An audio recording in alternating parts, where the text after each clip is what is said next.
Hunt Palmer, Jeremy Hill, holding down the middle of the day. Live from the Mercedes-Benz of Baton Rouge studios, it's Hunt and Hill. Now on 104.5 ESPN Baton Rouge. Welcome in, Hunt and Hill on a Tuesday from the Mercedes-Benz of Baton Rouge studio downtown in the capital city. I am Hunt Palmer. He is Hill, Jeremy Hill, Casey Gaines, and Taylor Sharp back there on the ones and twos. Mr. Hill, how are you? I'm doing great. Tigers trending up, Aggies trending down. What a great time to be around college football. Trouble in paradise over there, if you want to call College Station paradise. I personally probably wouldn't go there, but just figure of speech. We'll talk about that a little bit later in the show. Our usual Tuesday guests, Glenn West at 1:30, talking Tigers, and then we'll have Sharif Ishak talking Saints and Pells at 2:30. Saints trying to turn the page, get ready for Vegas coming up this weekend. Pells are really banged up, and we'll talk to Sharif about all that at 2:30. In 15 minutes from right now, we're going to do an LSU baseball update. We're going to do this on Tuesdays during fall. I've been able to see the team a couple more times since last week, so I'm going to toss some things out at Jeremy there and kick some things around here. In about 12 minutes from right now, we'll talk a little bit of LSU fall baseball, some really exciting stuff to see out there. Was kind of debating where to open the show today. Had some things I wanted to talk about on the LSU side of thing, specifically with Jaden Daniels, but I heard a soundbite today, and we'll get to it here in a second. But as we say all the time, we're in this bubble, and we know how this bubble operates, and we know what shapes opinions here, and we know what everyone around this LSU Baton Rouge bubble thinks. But sometimes you get outside the bubble and you see what some people see from the outside. And last year, when the Bengals went on that run, you started seeing people sing the praises of Joe Burrow, not the college player, the NFL guy. We know his rookie year got cut short, and last year started to make some strides. And then you start to hear things as we enter this NFL season, and people are saying, wow, this guy's got Tom Brady traits, and this guy's a winner, and this guy's does this and that, and we love the Bengals and all this, and we all love Joe. We watched what we watched, and that's going to be the case around here. But I'm fascinated when I hear it from those outside, specifically those who are really paying far more attention to the NFL than they are college football. Colin Cowherd says things for effect all the time. He's built an empire on it. I believe he's incredibly talented. I believe he has more substance to his words more often than not than Skip Bayless or Stephen A. Smith or some of these guys who were just purely shock jocks all the time. I think Colin has some tendencies in that direction, as a talented radio person would have, but I think he's a little bit more measured than those two who are the extreme in this situation. And so take some of the things he says with a grain of salt, but this I don't think is with a grain of salt. I think he actually believes it when he says this. And so, Jeremy, I'll get your thoughts on this line from Colin Cowherd on his show today about Joe Burrow. So last week I said I really think we have two quarterback tiers, and I'm just talking about the quarterbacks that are good. Middle, bottom, you don't care, I don't care. But the two quarterback tiers are like Mahomes and Allen have separated from the world. And then that's the first tier. They've separated. They just look different, play different. And then the second tier is a bunch of guys we all like. Your Herberts and your Bradys and your Lamars and Kyler and all this stuff. And you can argue, I'm watching yesterday, I'm about ready to put Joe Burrow in tier one. I think he's separated, folks. If you take out week one, he had major surgery, an appendix taken out of his body. Didn't play any preseason, no snaps. Take out that, and he was rebuilding the brand new offensive line. Since then, 16 touchdowns and 1 giveaway. Leads the entire league in passer rating. Mahomes, Allen, and Joe Burrow, folks, they're different. That's high praise. Yeah, super high praise, especially for a quarterback really going into his third season. And I think, that's just kind of everyone in Baton Rouge kind of know what Joe represents. And he's kind of brought that to the NFL level just week in and week out. The preparation he puts in, just that spiral he threw to Tyler Boyd over the top, just a perfect ball dropped into the bucket. And when Joe gets going, he gets going at a very, very high level. And it seems like, he's really, really figured that out. And obviously the sack numbers are way down from those first 2 weeks in the season. And you give Joe time, he's got to survey the field, and he's got to light you on fire. And so he's getting that momentum that you want to see from your quarterback. And you kind of see him take this league by storm. And, anytime you're first place in your division and you got an opportunity to host a home playoff game, and we kind of saw what he did when he got into the playoffs last year, That's exactly where you want to be if you're the Bengals organization and if you're Joe Burrow playing that quarterback position. So, yeah, I think he's kind of figured this thing out, especially with this new revamped offensive line. And anytime he got weapons on the outside like Boyd, Chase, and Higgins, he's going to, do the damage he did, because you almost had 3 receivers go for over 100 in one game, and you really don't see that week in and week out. You mentioned the offensive line. Through 2 weeks of the season, the Bengals were 0-2. They had allowed 13 sacks. In the 5 weeks after that, they're 4-1, and they've allowed 5.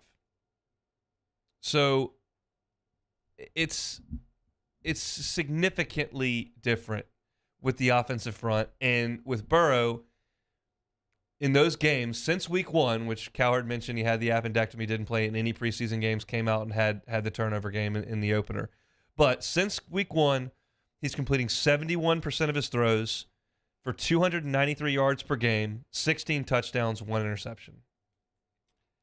That's really hard to do, and I don't know if I'm ready to put him in the Mahomes-Allen category. They got a few more skins on the wall. I realize that, look, he got to the Super Bowl, and Allen didn't, but Allen's been at it a little bit longer.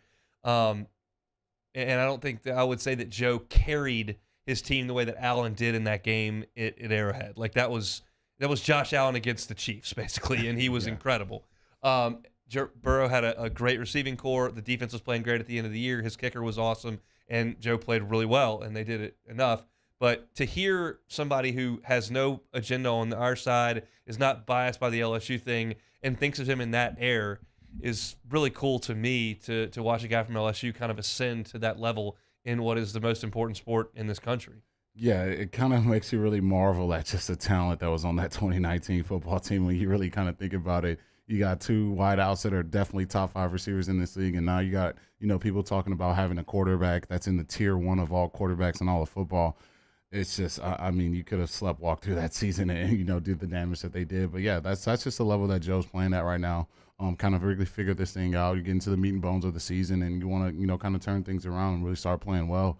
And that's exactly what he's doing. He's making all the right throws. He's not turning the ball over, cut those sack numbers down, and he's really, lighting the NFL defense up. I know it's the Falcons without their top 2 corners, but anytime you throw for 400 yards in a game, it's just extremely, extremely impressive. It's really, really hard to do, and Joe seemed to have figured it out a lot quicker than most quarterbacks done when they get to the NFL. So this is something I think that's not going to slow down.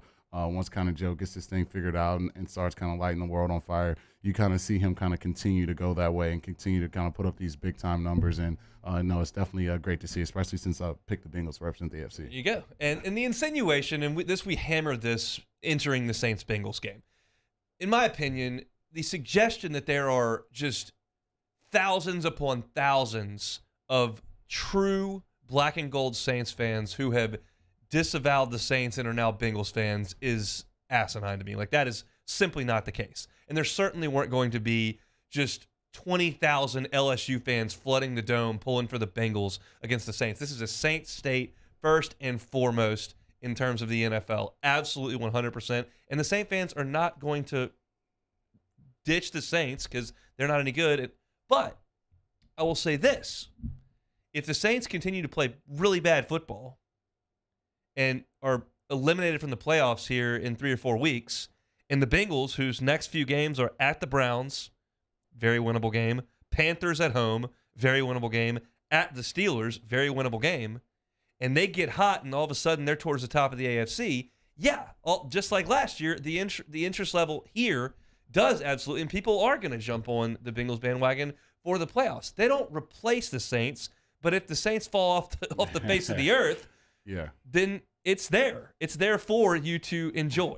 Yeah, most definitely. I think especially kind of when you look at that Saints roster, before the season on paper, that's kind of all I've heard from Saints. On paper, we look so great, but, when the wheels kind of fall off, especially a lot of people with a lot of Louisiana flavor, they're going to want something to cheer for, especially if the Saints are out of it, they're out of playoff contention, and if Joe's lighting the world on fire, I think you're going to see that huge contingent really cheer him on, which you really saw at a high level last season. So many people, I know probably Moscona probably sick to his stomach seeing all these people in Louisiana, cheer for the Bengals. But, that's what you're going to see on full display, especially if the Saints kind of don't have the season that they should have and the Bengals are, playing well. And you got 2, big-time LSU players who, gave this city so much joy in 2019. You're going to see a lot of people pushing for Joe to make another deep playoff run. And look, as a guy who's, not going to, drive the Saints bandwagon over here, myself personally, I enjoyed the Bengals. And it's not watching the Bengals and watching Joe, I don't get as emotionally invested as I did on Saturday afternoon inside Tiger Stadium where I'm living and dying on every snap. That's not how I watch a Bengals game. I want them to win, but them losing the Super Bowl, it wasn't it would have been in much worse shape had the Cubs lost the World Series than the Bengals losing the Super Bowl. That's who I am watching the Bengals. I want them to win. They bring me some enjoyment. It's probably like a lot of people watch LSU. I think most people that are diehard listeners to this show feel like I do, and they're living and dying with every. But there's a lot of LSU fans who, they lost. That's okay. And it's maybe a more enjoyable way to watch sports. The highs aren't as high, but certainly the lows aren't as low. And that's kind of where I feel like I fall on the Bengals train. But it makes me happy when Joe does really well. He's playing incredible football, and to hear Colin Cowherd kind of group him in with the elites of the sport, and knowing that he's this early in his career, and what could be a really long one, we very much hope, is really fun. And then I guess for you as a guy who obviously wore the uniform, it's that's a pretty easy one to jump on. Yeah, no, it kind of reminds me of Tim Tebow when he was on the Broncos, and just that Florida faithful. Just you never think a Florida fan would be cheering on. There's tons of Giants fans in Mississippi because of the last 15, 18 years. That was their guy, and they won 2 Super Bowls. Yeah, but I think the difference is you don't hear those quarterbacks being talked about as top 3 in football, and that's just the level that Joe's playing at right now. So it just makes you just so much easier to cheer for a guy like that season after season when he's just lighting the NFL on fire, and you have people putting him in the highest tiers of NFL quarterbacks. But yeah, like I said, when the Saints aren't really playing well out down here, and then obviously LSU shocking a lot of people right now, but kind of when those things aren't rolling, it's easy to kind of turn the TV on any given Sunday and watch Joe just throw for 400 yards and really play extremely well. So, yeah, I'm so excited for him and what he's been able to accomplish so early on in his young career. I don't think he's slowing down anytime soon. We'll chat with Glenn West coming up in about 18 minutes. When we come back, LSU fall baseball update. It's next on Hunt and Hill. Hunt Palmer and Jeremy Hill. It's Hunt and Hill. You're looking at a number of options. You think it's just not a good time to move, but I got to have a better space. I need more closet space. I got to have a better. You don't have to move. One Bath and Closets will help you out with your current space. They can renovate or just help you better utilize your bathroom space or your closet space. Look, right now, if you tell them Hunt and Hill sent you at onebathandclosets.com, 30% off of your new closet. 30% off. And depending on the size and scale of that operation, that's not an insignificant amount of money. David Duvall and his crew have been in business for 3 decades handling bathrooms and closets, and they'll give you 30% off of that new closet if you tell them that Hunt and Hill sent you. Look, they do some really cool things if you check out the website. One is the tub to shower conversions. The tub is the centerpiece kind of that bathroom. If you don't really use it, you're not taking a bath, and you just want a gorgeous glass shower that you can walk into, they can do those. They can put an acrylic wall to update your bathroom in as little as 1 to 2 days. It doesn't have to be a 3-month process over at One Bath and Closets. And they can promise you one thing. Once they finish up, they're not going to be coming back 3 weeks later to fix all the shortcuts they took. That's not how they operate at One Bath and Closets.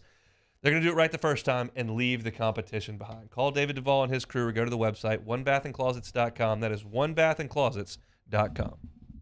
Our listeners fire off their opinions on the jimsfirearms.net hotline at 499-1045. Keep listening for your next chance to shoot us your thoughts with the jimsfirearms.net hotline on 1045 ESPN Baton Rouge.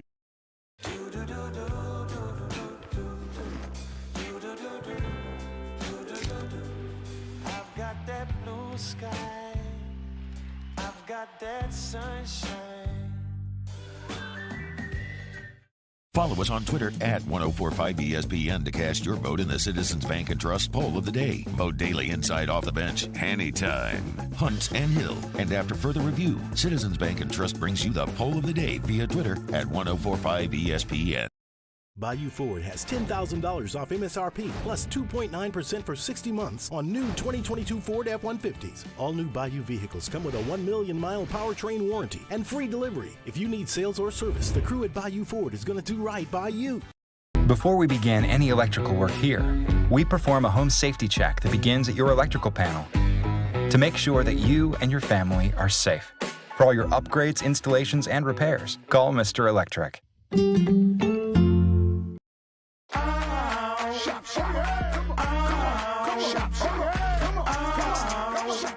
Order curbside pickup online or with Rouse's Market Shopping app and let Rouse's personal shopper shop for you. Curbside pickup is free and you pay the same price for groceries as in-store. Use code SAINTS20 and save $20 on orders of $100 or more. That's curbside convenience. Shopper style. Oh, yeah! Gulf Coast Office Products is a nationally recognized Savin office equipment dealer based right here in Louisiana. Over 100 employees strong, Gulf Coast has the boots on the ground to support all vertical markets from education, engineering, legal, and finance. With the latest in office technology from desktop to production segment units, Gulf Coast and Savin have the perfect fit for you. Call 225-756-2644. That's 756-2644 for Gulf Coast Office Products. ITI's got all these programs. Once I started and learned everything about the school, it was worth it. The challenges that ITI presented me with, it allowed me to build myself up. All because of ITI, I actually was able to get a job within 3 months before graduation in my field. Get the hands-on training you need for the job you've always wanted. With so many companies hiring right now, it's the perfect time to come to ITI Technical College. Enroll today for a better life. I've been doing business with Luba for 25 years. They're dependable, trustworthy. It's just the attention to detail with our clients. Our folks have years and years of experience. They're highly trained professionals, but many companies have that asset. What I'd like to think makes Luba a bit different is that we use those talents in a way that truly is dedicated to serving the in the prep football season, and we get you started Friday night at 6 with Louisiana Prep Preview, presented by the Baton Rouge Orthopedic Clinic. Catholic Eye in Scotlandville kick off at 7, and that's immediately followed by the Lake Urgent Care, Total Occupational Medicine, Louisiana Prep Scoreboard Show on YouTube, Your View, and 104.5 ESPN Baton Rouge.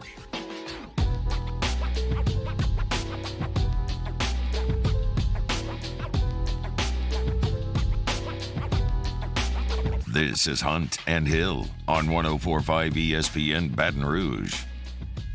Glenn West will be with us in 13 minutes talking Tigers as they enter the bye week. Want to do a little fall baseball here, as we will do on Tuesdays during the fall season. Spend a little bit more time on it today because it is a bye week. Usually tuck it at the end of the first hour. But I've got a chance since last Tuesday when we talked about him to see a couple of different days worth of scrimmages. And the first name that I want to talk about here, Jeremy, is a guy everyone's very familiar with, and it's Grant Taylor. And he kind of came onto the scene last year as a reliever. The stuff was really good. The velocity was really high. And he was a high-leverage pitcher for them and got some really huge outs, kind of bridging the gap after Sam Dutton would start in Game 3s and trying to get the ball back to the bullpen with Gervais and Raiselman and Cooper and those guys. But he was pitching kind of in the middle of big games. And they went to him in those spots later in the season, and he couldn't throw it over the plate. He was still throwing 96, 97, but he couldn't throw strikes. And when you can't throw strikes, you're not going to get anybody out. And he struggled down the stretch, as a lot of LSU's bullpen arms did. He appears to have found the strike zone here in the fall. I have seen him twice. He is throwing 96, 97 miles an hour consistently for 3 innings. He had an inning back on Thursday of last week where he, in succession, struck out Dylan Cruz and Tommy White, got Cruz on a breaking ball, and then blew it by Tommy White. That stuff is nasty. And they are, I had a conversation, they are looking at him as a potential starting pitcher on this team. I've always looked at his delivery, and it's kind of wonky and a little herky-jerky, and it felt like a bullpen guy to me. But he's gone out there, and they're pitching him 3 innings at a time right now.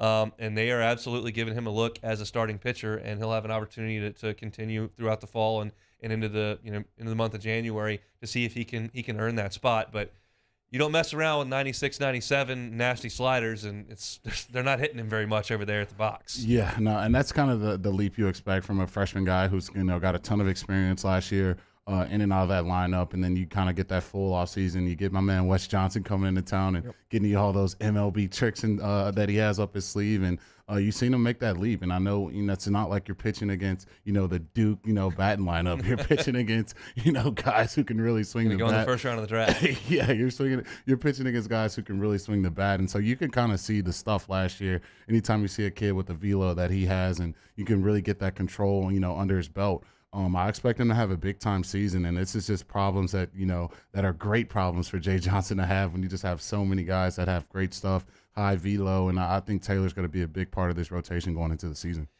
Yeah, so I guess we'll stick with pitching here before we get to some of the guys offensively. It appears, I think Skeens is going to be a weekend guy. I don't know if it's Friday, I don't know if it's Saturday, I don't know if it's Sunday, and I don't know if when they want him to hit will dictate when he pitches. Maybe he's too tired to hit after he pitches if he pitched on Friday, so instead you want to pitch him on Sunday so he's fresh enough to swing the bat. Like that's down the line, but I think he's going to be in there.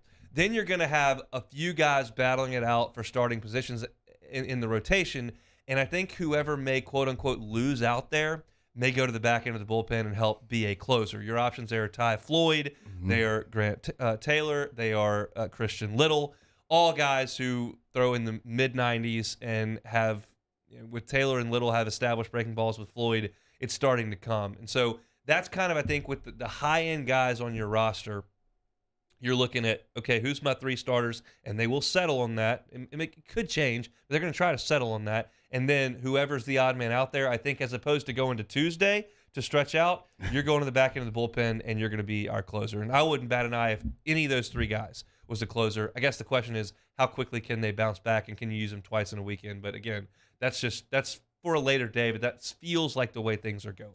Yeah, and then you got 3 guys with stuff, and I think that's kind of, the problem you had last year when you really had to depend heavily on Gervais. You had to depend heavily on Razelman, and, past that, as far as guys closing games, you really didn't have many options that way. I think going into this year, you got guys who have been stretched out as starters before, guys who've gone multiple innings, and you got guys who kind of come out the bullpen, pitch a few innings. And so I think as Jay kind of figures this thing out with this baseball team, you got, really 3 guys who can do both roles at a high level. We've seen Floyd start. We've seen Tana Taylor get stretched out a little bit, and Little has done both in his time in his career as a college baseball pitcher. So I think going forward, that's why you have fall baseball, and you kind of figure out, what these guys really do well. But like I keep saying, man, Jay has some really great problems that he's going to have to deal with, and kind of figuring out this rotation and what role he has for some of these guys. But I think, as we kind of start the season, I don't think that's kind of where you're going to see it ending, because, you're going to figure out different roles for different guys, and there's so much talent in this pitching rotation that I think it's going to be something that you really kind of let these guys get better, and whoever does it at a higher level, that's kind of going to be the guys that you have close games and kind of start and stretch out during the season. Last little pitching nugget here. Chase Shores, big 6'9" freshman that's come in this class that I didn't think they were going to get to campus. Big Texan. The term I was told was the real deal. That's what I was told, that he looks like the real deal. He's kind of in the same mold as Skeens, as that long, lean right-hander that's got some high-end stuff. So Shores looks to be good. I think he's probably down the line a little bit because there's proven guys at this level, but stuff appears to be really, really good. Offensively, great to see Gavin Dugas with 2 home runs on Sunday, hit 1 off the scoreboard. He was hurt last year.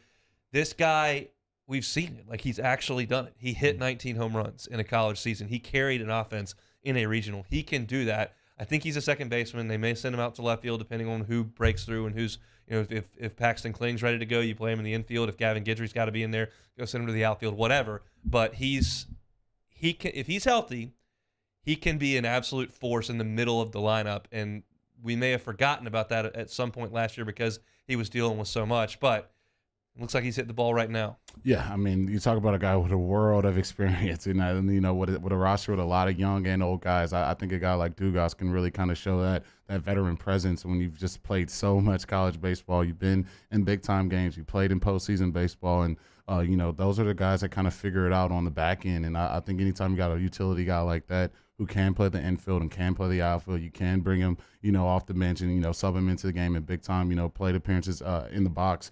He's got to be a guy that I think is going to be a big factor on this baseball team. Whether he's a starter or he's a guy you kind of depend on to come in, and to see him kind of swing the bat well right now, I think that's great signs for the Tigers. And the elite bats that you bring in, and Gavin Guidry certainly is that, the Barb product, who is the Louisiana Baseball Player of the Year. The elite bats you bring in eventually catch up to the velocity.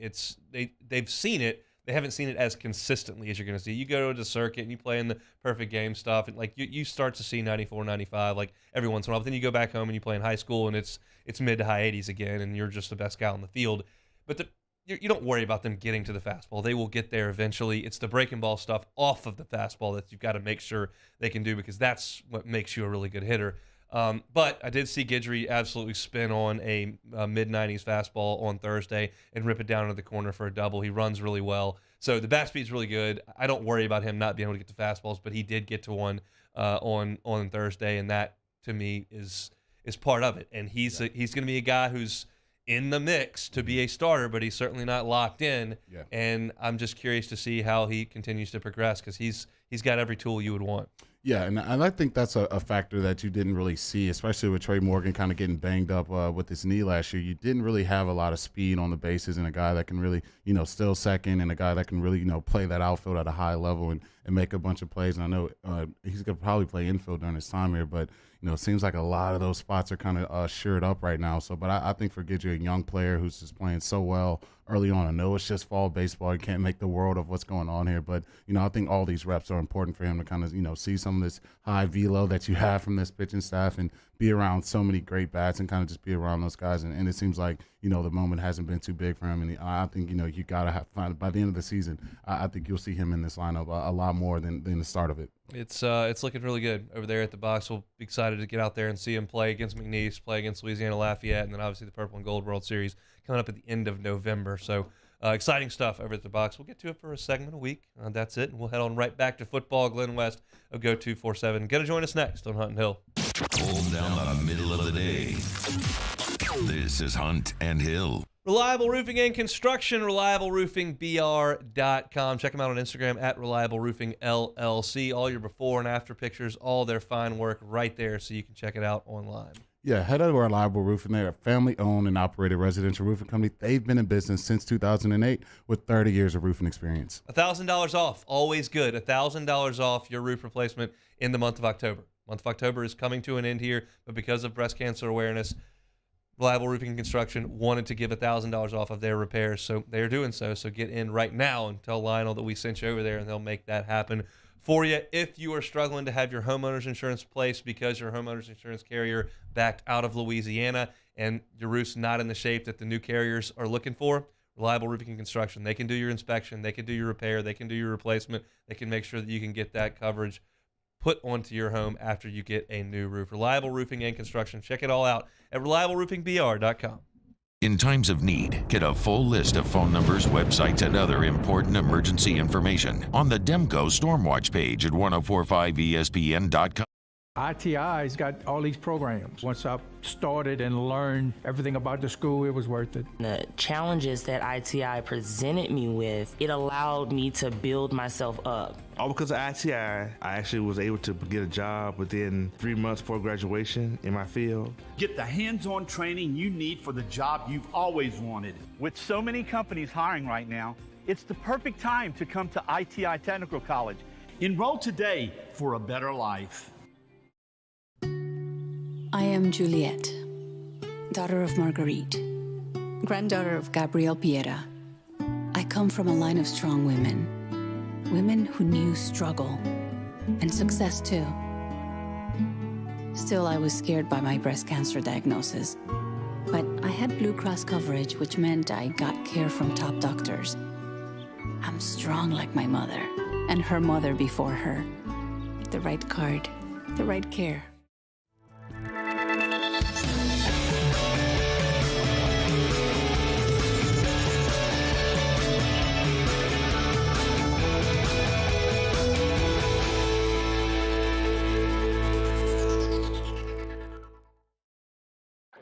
Oh, hey, what's up? It's Big D and Bubba, 100.7 The Tiger Morning Show. We'd love for you to join us every weekday, 4 a.m. till 9 a.m. Yeah, everything you want in a show. Country music. We got laughs. We got celebrity in-studio guests. We just need you. Join us every weekday morning, 4 a.m. to 9 a.m., right where it all started. That's right. Louisiana's country station, 100.7 The Tiger. ServiceMaster Elite create clean, disinfected work environments. As a local business, we take pride in serving the New Orleans and Baton Rouge areas. Our cleaning protocols follow CDC and OSHA standards for healthcare settings, offices, senior living, restaurants, and industrial plants. Contact ServiceMaster Elite to get your operation ready for reopening with germ disinfection cleaning. Service Master Elite, the trusted choice in professional cleaning since 1996. It's no secret. The best oysters in Baton Rouge are at Jolie Pearl Oyster Bar. Enjoy mouth-watering South Louisiana flavor and oysters from all over the country. And don't forget our nightly drink specials.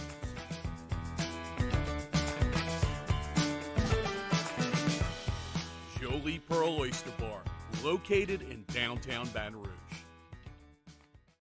Gulf Coast Bank and Trust is giving our customers the power to bank anywhere, anytime during this challenging event. And we're right there with you. Our mobile banking app is a smart way to... Matt Moscona inviting you to join us for Tuesday's AFR, presented by Insurance Network of Louisiana. Sean Salisbury stops by. We'll talk SEC with Peter Burns. The Pells are back on the floor. We'll talk to Graf. Join us 3 to 6, 104.5 ESPN Baton Rouge.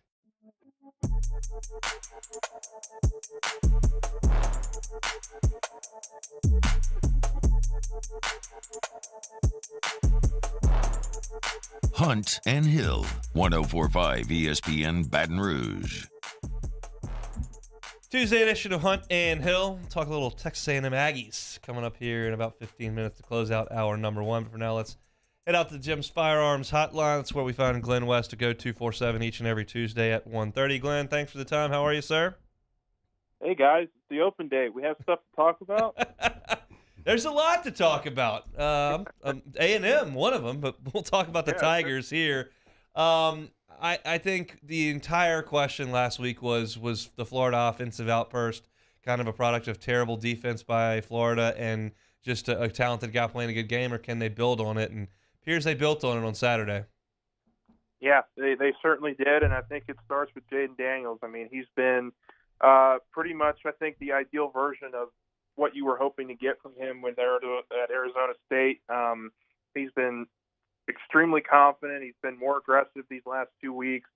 I thought he made some really great, smart choices. Really with his ball placement, with hitting the open receiver, finding the guy early in the count, and he also had, a lot of time, a lot of protection. I think the offensive line really held up well last week as well. They're continuing to grow that continuity up front. Yeah, we asked Jaden after the game, just kind of, 2 weeks ago it was trust. That was the word being thrown around, trying to build some trust still in season with his receivers, with his O-line, with his coaches, with the game plan. And it's been pretty two flawless weeks, obviously with a very much deserved SEC Offensive Player of the Week honor earlier this week. So it starts with Jaden. But really, the offensive output has been tremendous the last 2 weeks all around. Were you surprised that Ole Miss continued to just put 3 down linemen there with 3 linebackers in the general vicinity of the line of scrimmage, and that was basically the entire box?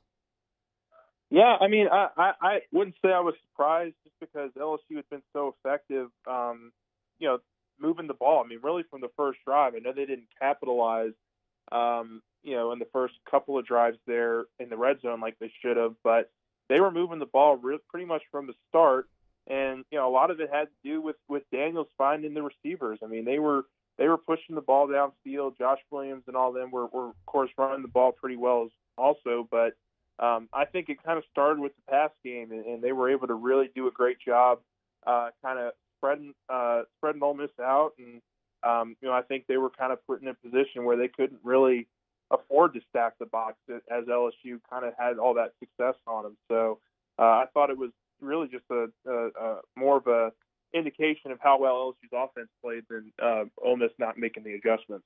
Seems like it's been the question of the week since the first week of the season, but Harold Perkins not starting the game, not getting a ton of reps to start out. Do you think there's going to be a time to end this season where he's kind of an every down player? Do you think they're going to kind of keep this role where they kind of rotate him in and try to figure it out that way? That would be the ideal scenario. But, it sounds like, look, the game plan last week called for him after those first 2 drives, but it meant that you had to take Ojulari off the field a lot of the time. And that's something that, Kelly talked to us about after the game on Saturday. I'm sure you guys saw it too. But, when you have to take a first-round pick like Ojulari off the field, it kind of limits what you can do with Perkins. And Brian Kelly's been pretty outspoken with the fact they don't think they're going to move him to inside linebacker this year. So they're really just designing packages for him as kind of that edge rusher, that Sam linebacker role, and kind of having to take Ojulari off the field in the process. So I guess that's a roundabout way of me saying that I think it's going to be more of the same. I think it's just going to be dictated on flow of the game, just kind of how things are going, and kind of what the game plan is for that week. Chatting with Glenn West of Go247. Your thoughts on the secondary at this point in the year? Yeah, I mean, look, it started out really well. I think it's a group that is feeling the loss of Major Burns maybe a little bit more than I initially thought that would be a not as big a concern, but we've seen it. The communication errors have been pretty prevalent. But I like the way that they responded last weekend. I mean, they did a nice job. I mean, it was obviously Perkins and the front seven that started the pressure on Jackson Dart, but I thought the secondary's coverage held up pretty well after that first drive, first couple of drives there. And if you get Burns back now, you have a nice healthy rotation of Burns and Greg Brooks and Joe Fouché. You can move Jarek Bernard-Converse as a boundary corner opposite of Dick Richardson and Mekhi Gardner. So I like they're starting to get reinforcements. I think they're going to be pretty healthy here in the secondary pretty soon, and that's kind of what you need for the last month of the season. But certainly it's been an up and down road, I think, for those guys this year so far. I'm trying not to just like guzzle Kool-Aid at this point, and I'm trying to look at things objectively, but I mean, the team that I watched play Florida State versus the team I've seen the last 2 weeks, the quarterback's playing completely differently. The offensive line's playing a ton better. They actually can run the ball a little bit, and then in the second half, nobody can score on them. So it just feels to me like the coaches are doing a really good job. I'm trying to see the other side of it, but from right now, it's a little bit difficult. Yeah, I mean, I think it's kind of hard to poke holes in a team that's just playing well right now. I mean, I think you always like the kind of getting back to what we started with here. I think everybody just wanted to see some consistency kind of move over from Florida week. Was that an outlier, or was it kind of a sign of things to come? And I think you're seeing a team that's more confident, that's building momentum, and that feels really good about where they're at here heading into the open date. And look, they still got a gauntlet left. They got to play Alabama. They got to play A&M on the road. They get Arkansas on the road. Like, it's not going to be an easy finish to this schedule by any stretch. And but I think it's a group right now that despite all those gauntlet deficiencies that they have coming up, that feels really confident in what they're doing, and kind of I think they're riding this momentum and seeing how far it takes them. So that's been all good in my book. I'm trying to have trouble poking holes in it myself. Look, when players come out to do interviews, they've been coached on kind of how to handle themselves, and more often than not, that's what the result of the interview is day to day. But you've covered a couple teams that it kind of fell apart on, whether that was 2020 where they were terrible in the middle of the season, or 21 where they fired the coach a few weeks in. Can you sense a difference day to day in covering the guys, that maybe things are in a little bit better place, or is it kind of business as usual because they come out there and they put the polo on and they just answer questions like they're supposed to? Sure. I think this team still has a giant chip on its shoulder, to be honest. I mean, just talking with players the last couple of weeks, they're not forgetting that, this was a team that, not too long ago was getting blown out at home to Tennessee. I think they took that loss extremely personal, and we've heard about all those players-only meetings that they were having, and if those were really having a good effect on the team. And I guess it was. I mean, look, I think there's more trust in this locker room now than you could say in week 1 or week 2. There's more continuity being built among the players.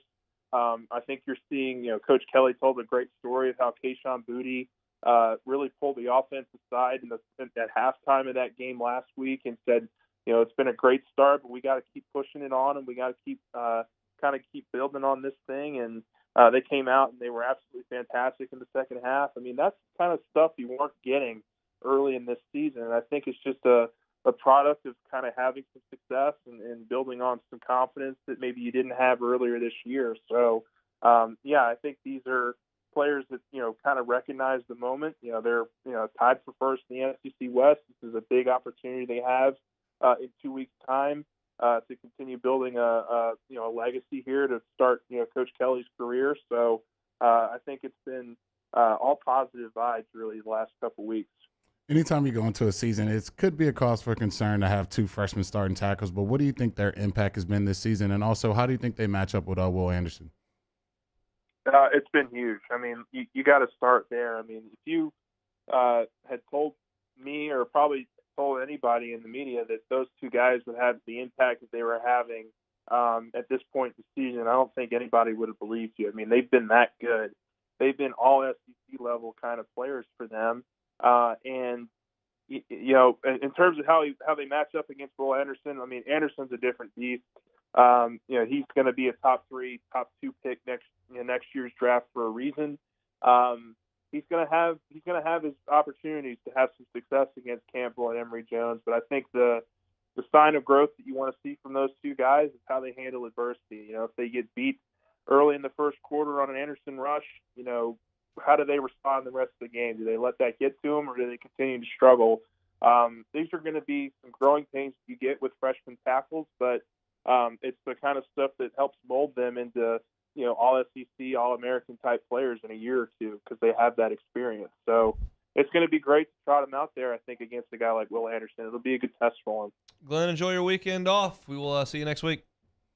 All right. Thanks, guys. Appreciate it. Glenn West, go 247 with us each and every Tuesday. Speaking of each and every Tuesday, Plucker Sports Trivia tonight, 8:30 Nicholson location. Be hanging out, cold drinks, great food. Plucker's gift cards are available if you're first or second place in each round. And we have a lot of fun. So if you're looking for something to do this evening, grab a team, come out to Pluckers on Nicholson for 8:30 Sports Trivia. We'll come back, talk about the Ags. It's Hunt and Hill. 104.5 ESPN Baton Rouge with Hunt and Hill. One of the things I love about betting on the NFL is that I'm always finding new players or game props that I like. And what's cool about FanDuel Sportsbook, you can combine these props with other bets from the same game to score even a bigger payday. Perfect for tonight's game. Always good to get on the FanDuel Sportsbook. Check out those same game parlays. You can live bet during the games. And also, when you win, you get paid really, really fast. It's also safe and secure, that FanDuel Sportsbook app. You can build your own same-game parlay or choose one of the popular ones pre-built for you in FanDuel's top-rated Sportsbook app. You can sign up with the promo code 1045 if you don't already have an account. If you already have FanDuel, you're all set. Sign in and see what you got. Make everyone more with FanDuel, an official sports betting partner of the NFL. Must be 21 and present in Louisiana. 3+ legs, $1 bet required. Refund issues and non-withdrawable free bet that expires 7 days after receipt. Max free bet $5. Restrictions apply. See terms at sportsbook.fanduel.com. If you're somebody who has a gambling problem and wants help, call 1-877-770-STOP. Professional golfers John Peterson and JJ Colleen answer all your golf and life questions inside the new Drop Biscuit Studios podcast for the people. Download or subscribe today at dropbiscuit.com. Bayou Chrysler Dodge Jeep Ram has $11,000 off MSRP plus 2.9% for 72 months on all new 2022 Ram Black Widow trucks in stock. All new Bayou vehicles come with a 1 million mile powertrain warranty and free delivery. If you need sales or service, the crew at Bayou is going to do right by you. Eli's always been into grilling. It took us a while to see it, but the signs were there. What are you doing, Eli? I knew grilling was my thing. I have been talking about it throughout my career. Happy with the results? I am. Got the new grill from barbecueguys.com. It performed great. My advice, as I always told my boys, do more of what you're born to do. Barbecue Guys, for those who were born to grill. You want cheese on your burger, Pops? I'll take a little cheese. I'm Jay Ducote. I grew up learning how to cook at LSU tailgate parties and right in my own backyard. And I created JD's Louisiana products to bring that Louisiana flavor to you at home for your backyard cookout.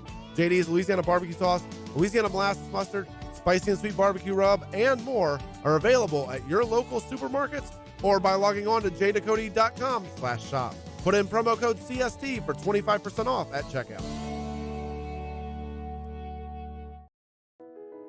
I've been doing business with Luba for 25 years. They're dependable, trustworthy. It's just the attention to detail with our clients. Our folks have years and years of experience. They're highly trained professionals. But many companies have that asset. What I'd like to think makes Luba a bit different is that we use those talents in a way that truly is dedicated to serving the needs of the folks who depend on us. Want more customers? Running Parts Marketing can help you get their attention. Imagine your brand's message on a giant LED billboard truck that can't be skipped and is nearly impossible to ignore. Running Boards Marketing is the leader in effective and affordable advertising on digital mobile billboards, which are 2 times more effective than traditional billboards. With a 97% recall rate, you'll leave a lasting impression with your customers. Visit us online at runningboardsmarketing.com so we can drive your message to where the people are.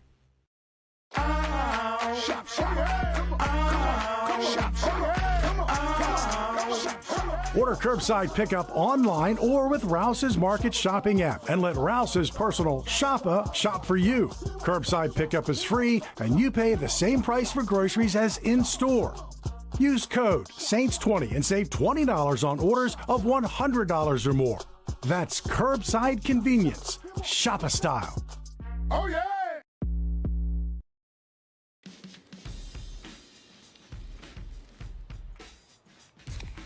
Light beer shouldn't taste like water.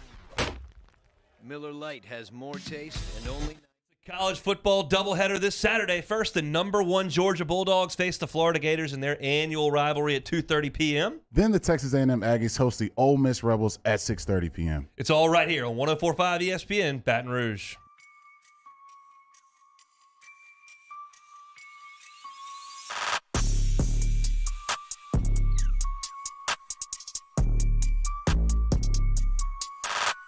This is Hunt and Hill on 104.5 ESPN Baton Rouge. Trouble in Aggieville. Aggie land, I guess they prefer to call it.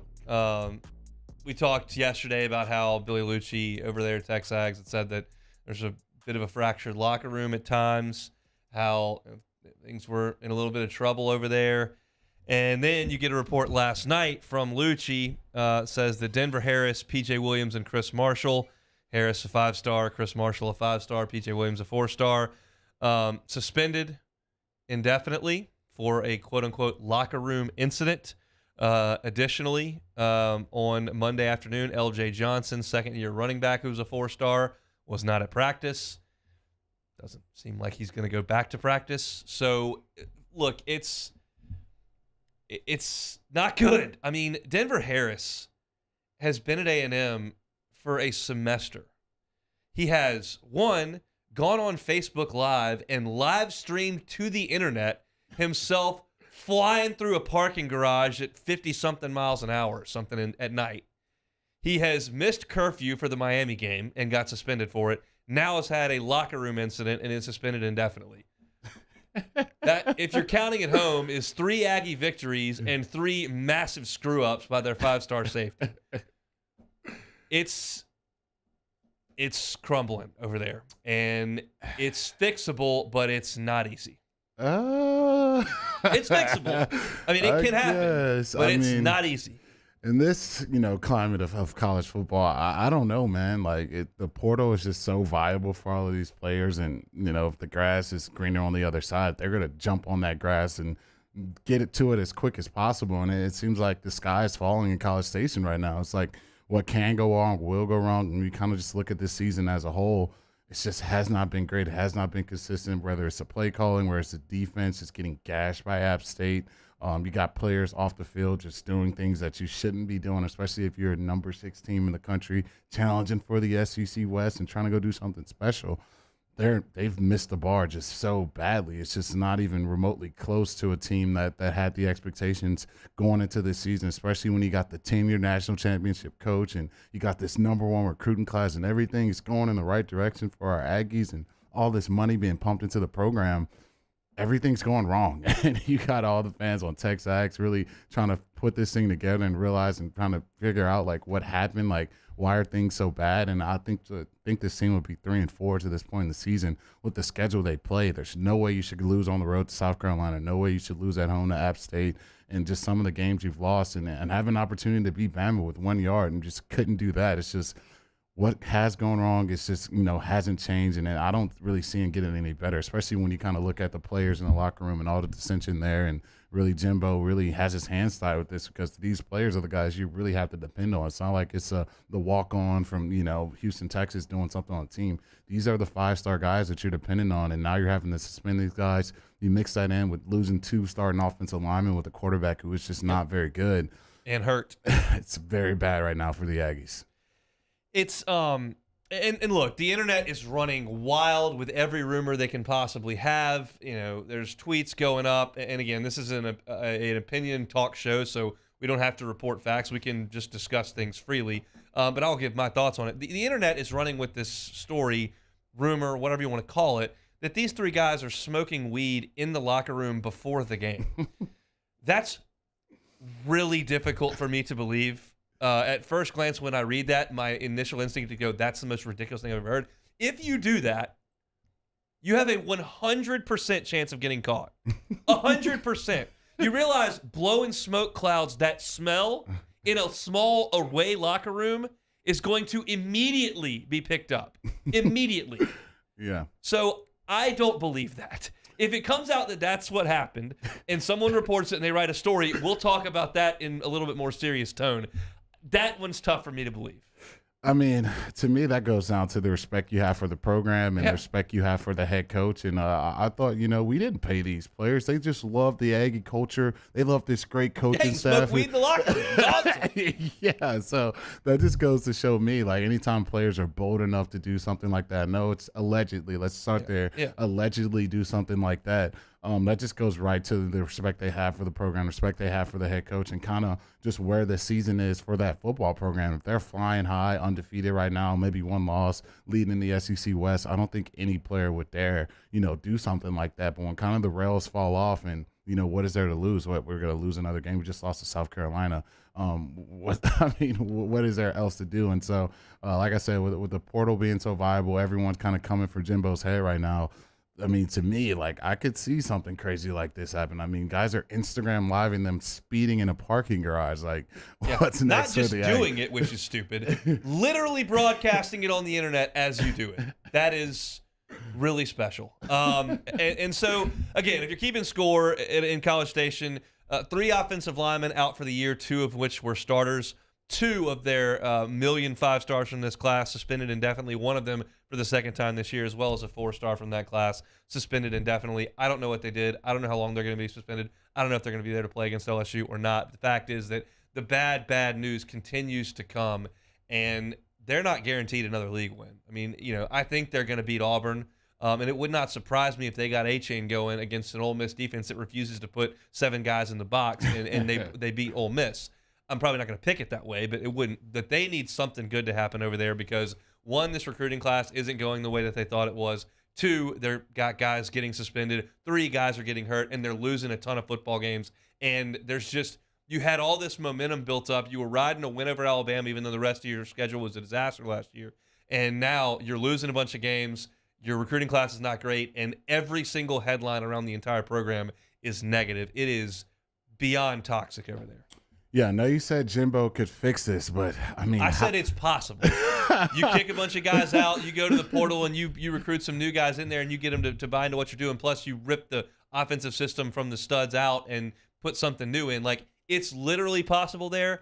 Again, it's very, very hard to fix it. Yeah, it's going to be hard. And that's the thing to me. Like, going into the season, that's why you kind of had my boy, what's his name, Desmond Howard, picking the Aggies to go to the college football playoff. He had a lot of really good picks. Okay, but I think we can kind of look at it. Like, if you're a Texas A&M fan, like, what more could you have wanted going into the season? You got the number 1 recruiting class. Seems like you got, multiple quarterbacks you can play. You got so much talent, quote unquote, on this roster. You're pumping money. Like, what more could you want? And it seems like with everything on the table for you to, change this thing around and go challenge, things have just gone absolutely wrong. And now you have players who don't respect the coach. They're doing whatever the heck they want to do. And I just don't see that avenue, especially this season. I think this season is you can kind of kiss it goodbye. Like, this is like, now you're just fighting to go to the Birmingham Bowl, which is just so lovely to see the Aggies playing in the Birmingham. What, the Meineke If they even go, last time they got a bowl invite, they decided to bail. So, that is what that is. But it's been very fascinating. I think it's very relevant. Of course, LSU finishes up the season against A&M. If you can get some guys hopping in the portal, not showing up for practice, and a shell of an A&M team, I would welcome that. Of course, they got that in Baton Rouge last year, and they couldn't beat that team. So it's again fascinating. I'll kind of keep my my eyes peeled over at Texags and see kind of what comes of it. But nothing been reported as confirmed there. And again, if that's actually what happened, that's something like you would put in the show Playmakers or whatever, and I would be like, well, that could never happen. Nobody's just ripping weed in the locker room. But I mean, if you were to tell me that it happened like after the game while they were trying to get on the plane to go home, okay, they're okay. That's college kids and they're ticked and they, but like pregame, I don't think so. Let's pump the brakes on those rumors for a second, or just run with them if you want to. But I'm not going to sit here and report that as fact when I don't know it to be the case. So that's your look at the whatever's crumbling over in College Station. That's it for hour number 1 here on a Tuesday edition of Hunt and Hill. Glenn West of Go247 was with us. Talked to LSU baseball at 1:15. Open things up. Colin Cowherd saying Joe Burrow, elite class of NFL quarterbacks. Hour 2 is coming at you fast and furious. Sharif, Ishak at 2:30. We'll talk about Jaden Daniels a little bit here at 2:15. We'll open things up with some NFL power rankings. Where are the Saints? It's not all that pretty. SportsCenter, we're coming back for hour 2. It's Hunt and Hill.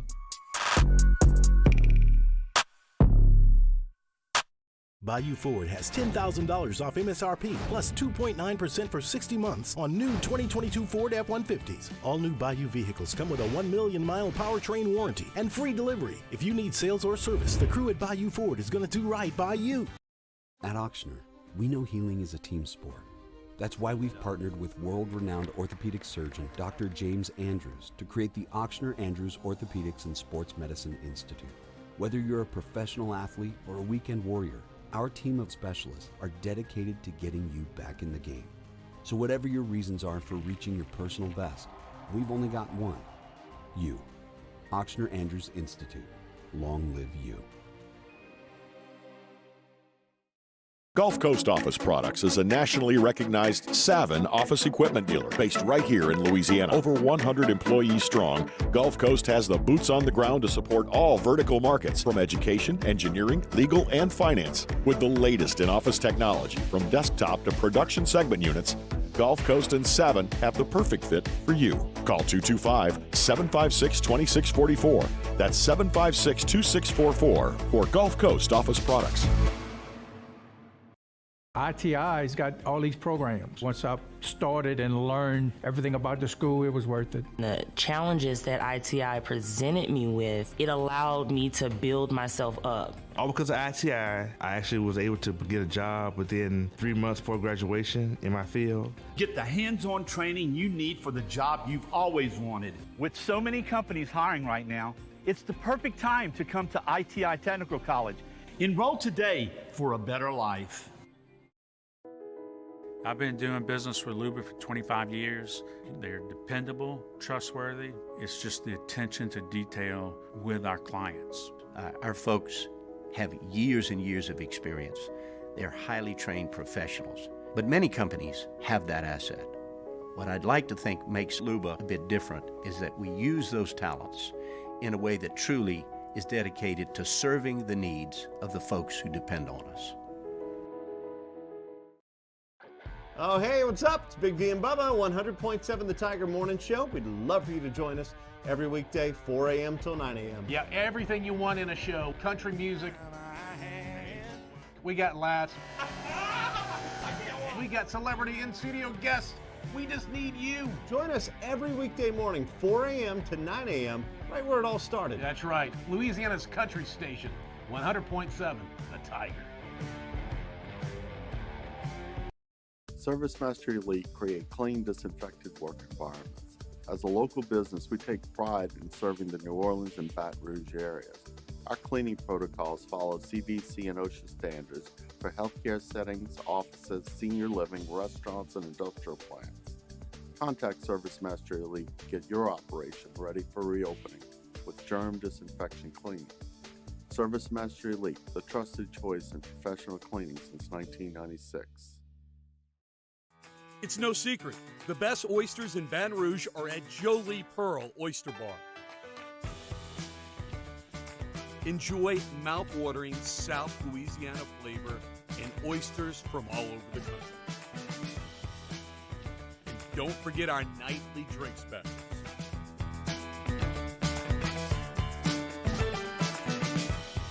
Jolie Pearl Oyster Bar, located in downtown Baton Rouge. There's nothing better than tailgating, but it can be a lot of work. So why do it yourself when you don't have to? Let Revelry Sports and Entertainment set up your luxury tailgate on campus. Order what you want and just show up to party. Book your tailgate today at revelryteam.com. Revelry Sports, the official tailgate partner of LSU Athletics.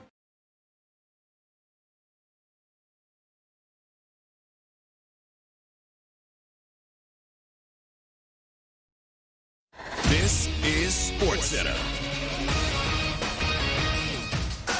I'm Christine Lisi. Much like after the loss on Monday Night Football, Patriots coach Bill Belichick gave no hint who his starting quarterback might be during today's press conference. When asked if Mac Jones, if healthy, is the starter, Belichick replied, "That's a hypothetical question. Let's see where that is and what that is." Jones played 3 series in his return from a high ankle sprain last night, then was replaced by rookie Bailey Zappi the rest of the game.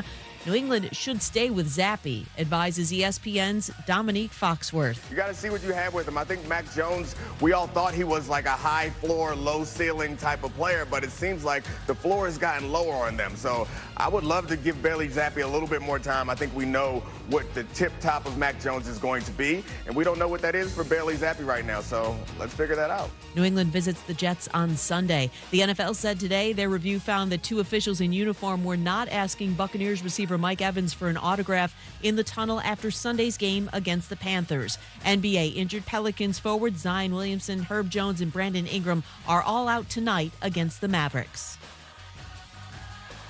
Do you own or rent your home? Sure you do.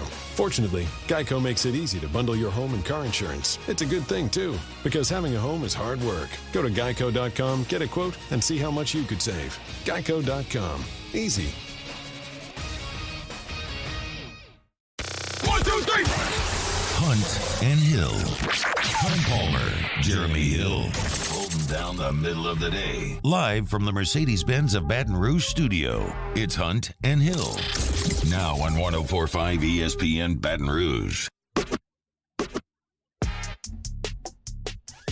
Hour 2 on a Tuesday, Hunt and Hill. Hope your Tuesday is getting along just fine. 4-day week for your boy here. So we're almost halfway through here. We like that. Tonight, Plucker Sports Trivia, 8:30, Nicholson location. Come on out and hang if you would like to have a good time, because we'll be having fun over at Plucker's. For Sports Trivia this evening, ESPN's NFL Power Rankings came out 1 to 32. I got some beef with some of it. Not necessarily the very top. They got Buffalo at 1 and Philly at 2 and the Chiefs at 3. I think those 3 teams right now have every bit of claim to those spots. Philly's undefeated. You want to put them at 1 instead of Buffalo, I'll dig it, but Buffalo's pretty good. They've got the Giants at 4. Yeah.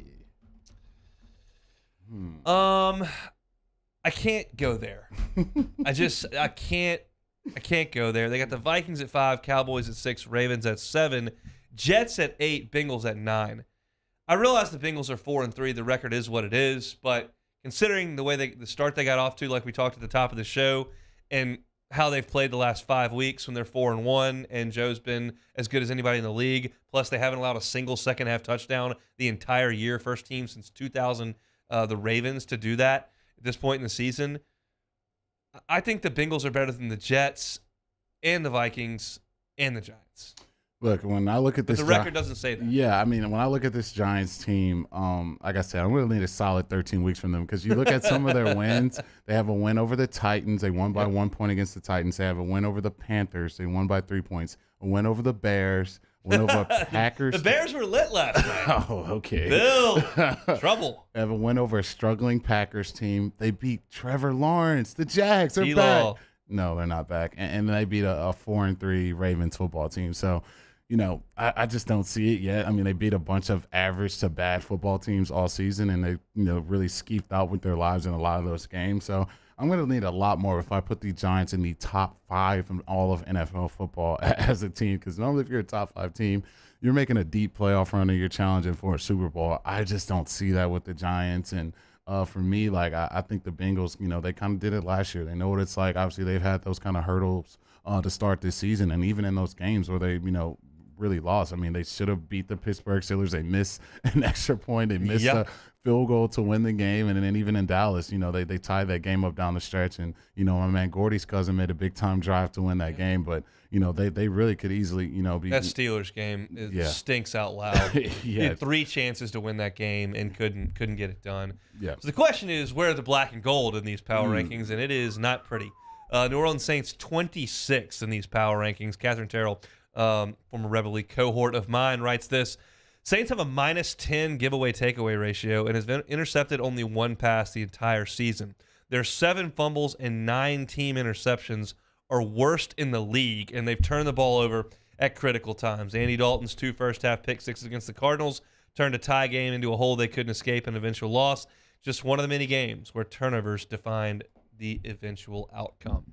Yeah, and I think that's something in football where you look at those teams who really dominate in the turnover margin. They normally have great records. They're normally making it to the playoffs. And if you're a team that turns it over, give your defense short field, normally that means your offense isn't scoring touchdowns. So it just makes an avenue to winning just virtually impossible in most football games. And so you definitely have to be a team that doesn't turn it over.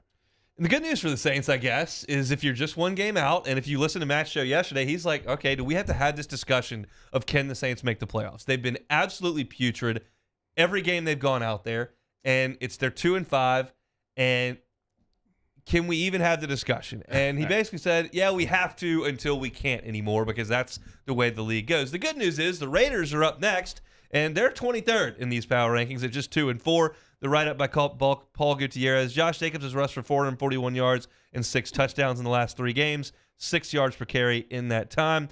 His ascendance has helped the Raiders right their slow start and win 2 of their last 3 after an 0-3 start under Josh McDaniels. They now put themselves in position to go on a run of sorts, with the schedule easing up and Jacobs producing like an all-pro. That's a little more positive spin on that 23rd ranking, but I guess if you've won a couple of games in a row, you feel a little bit better about yourself. You beat the Texans, Davis Mills and the crew. Texans, what are their power rankings? It's last, 1-4-1. We got to calm down with that. And I think for the Raiders, they're in a way worse situation than the Saints ever thought about being in, because you got the Chiefs chilling at the top of that division. And so you figure with a bad record and it's nowhere, not really a great chance to win your division, and the Chargers, who I think, had some really bad losses, but they're not going to go anywhere either. For the Raiders, I just think that avenue is just way harder, especially when you think about the AFC and all the teams in that conference. So if you're the Saints, I talked about it yesterday, is a 7-10 team going to host a home playoff game? Like, if you're the Saints, like, that's really what all you may need to make it to the playoffs this year and really, give yourself a chance to make a playoff run. But no, for the Raiders, I just think even with the 2 wins and Jacobs running hot, you just beat some bad football teams. I really can't put too much on that. The last team I want to talk about here is the New England Patriots, who they've got at number 18. And I bring this up just because I think it's an interesting case based on the state of that program, for lack of a better term. You played there, but they were awful last night. The Bears absolutely hammered them. They couldn't hang on to the football. They're trying to juggle quarterbacks. They got Zappe. They got Jones. They're booing Mac Jones in Foxborough. Like, it's a tough scene, and that's a fan base who, unless you're 65, 70 years old, like, you've really been blessed almost your entire fandom with a great football team, and they're not, and they haven't been since Brady left. What do you think the future is for that franchise and for their head coach? Yeah, I talk about it all the time. The worst thing you can have as a franchise is have average quarterback play, because, some weeks you're going to, have that big Bailey Zappi performance he had against the Browns, and then a lot of times it's going to look like it looked last night. And I think, you kind of heard that report on Mac Jones kind of, not being happy with the current regime out there. And for the Patriots, it's like, you've never lived in that world. You never had to worry about who the quarterback was going to be, if you're going to have to sub that guy out, and, the level of the quarterback play. Now that's just really on the forefront of that football team. And when you kind of look at the weapons that they have on the outside, it's really not those guys, those Pro Bowl receivers, those guys who can go for 1,200, 1,300 yards in a season. And so it just makes it very, very difficult if you're not running the ball down people's throat with Stevenson and Harris on any given week. you're going to have to depend on these quarterbacks to make big-time throws to not the best weapons on the outside, and that's just something that Bill kind of got away with for all this time. You get, tried it out there, Amendola, Chris Hogan, and, you go win a Super Bowl with those guys. So you can't do that anymore. And so it just puts so much pressure on these young quarterbacks to go out there and play, lights out. And when you don't have the, 2001 Ravens defense out there, it's just tough times for Bill Belichick. It's the players, and I know people want to, talk about just how great these coaches are. You look at all the Hall of Fame coaches; they normally have really great quarterbacks and really great teams around them, and that's just not what that Patriots roster looks like right now. It's not. And you look at the 2 games they won leading into it. They beat the Browns 29-0. They beat the Lions 29-0, and the Browns 38-15. But you lost to a Green Bay team that hasn't been great. Scored 24 points in that game. You lost to the Ravens at home and by 2 scores. You lost to the Dolphins. You scored 7 points in that game. You beat the Steelers, who aren't any good, but you scored 17 points. They just haven't been very good on offense, and everybody was saying, like, this is not going to work. You got no proven quarterbacks and a couple of guys who aren't offensive coordinators that you're calling the offensive coordinator. And you said, look, Bill says, if you're a good coach, you're a good coach. Go out there and coach. It's not working. know. Yeah, now if you're trotting out to a random, 1A, Louisiana football game and you're just a great coach, maybe you can dial the defense up this week, dial the offense up next week. That's totally different than the NFL when you have these defensive coordinators who've been tenured. They've been calling plays on defense 10-plus years. They know exactly what they're trying to do. And then you got a guy who's just picking it up in his first year, or 2 guys who's really trying to pick it up in their first year, coaching offense. When you got a guy who's literally only done special teams and a guy who's mostly done just all defensive play calling, it's very, very difficult to do to, pick it up. Now, if you got Tom back there, then, hey, you can really call what you want. He's got an auto anyway, whatever you're calling. But you got Tom back there, you can maybe get away with that. But when you got Mac Jones out there and Bailey Zappi, the immortal Bailey, it's just tough to kind of ask those guys to kind of deliver them from evil, especially when you look at the receivers they have on the outside. Just it's not a good look in New England, and I think it was so easy to see that most people said, well, you just got to trust Bill. He's the best coach ever. We got all the Super Bowls. Like, it'll be fine. Like, not going to be fine. No. It's just not. You got to have a really good quarterback, and you got to have a great system, and you got guys out there who've never done it. It's just not working, and you get hammered by the Bears on Monday Night Football at home. You're going to hear about it, and they did last night. It was real ugly. Take a time out. Still got 50 minutes to go here on Hunt and Hill. Sharif, Ishak, bottom of the hour. We'll come back, talk some LSU football. It's Hunt and Hill. Hunt Palmer and Jeremy Hill.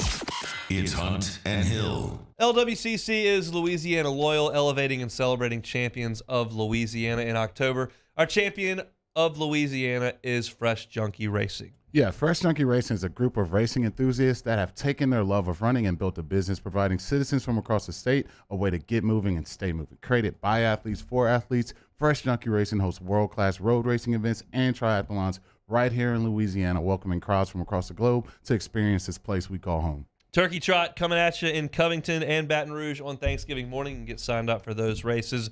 Note that they promote great physical fitness and a healthy lifestyle over at Fresh Junkie, but they also help our economy out a ton. The Louisiana Marathon, $5.2 million every year coming on into our great state. If you know someone or some entity or some nonprofit like Fresh Junkie Racing, like the champions that we've been honoring throughout the months, we'd love to tell their story. We want you to go to lwcc.com/Louisiana Loyal.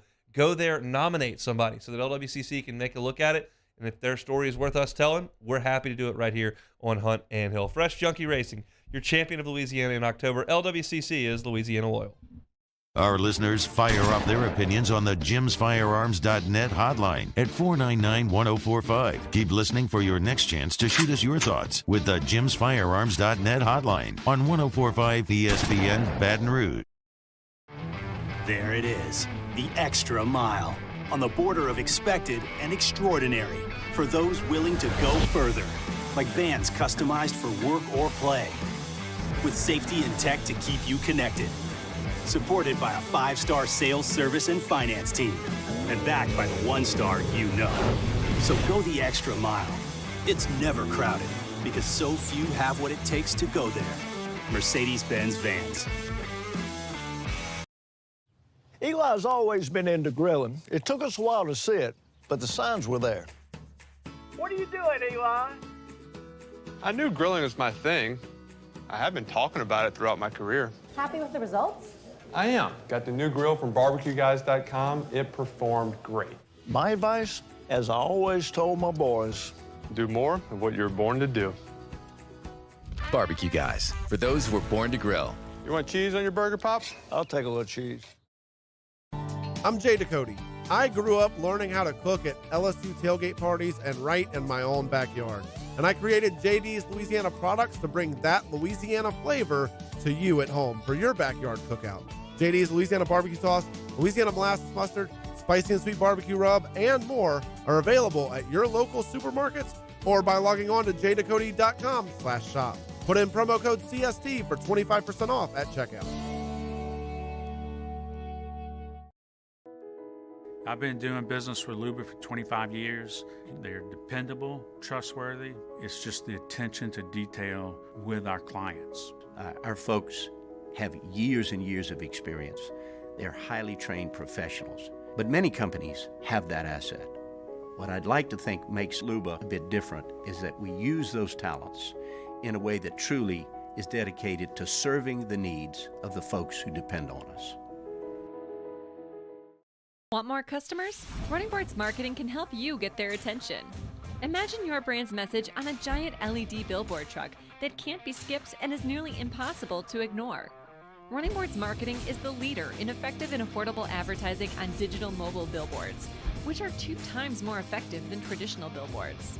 With a 97% recall rate, you'll leave a lasting impression with your customers. Visit us online at runningboardsmarketing.com so we can drive your message to where the people are.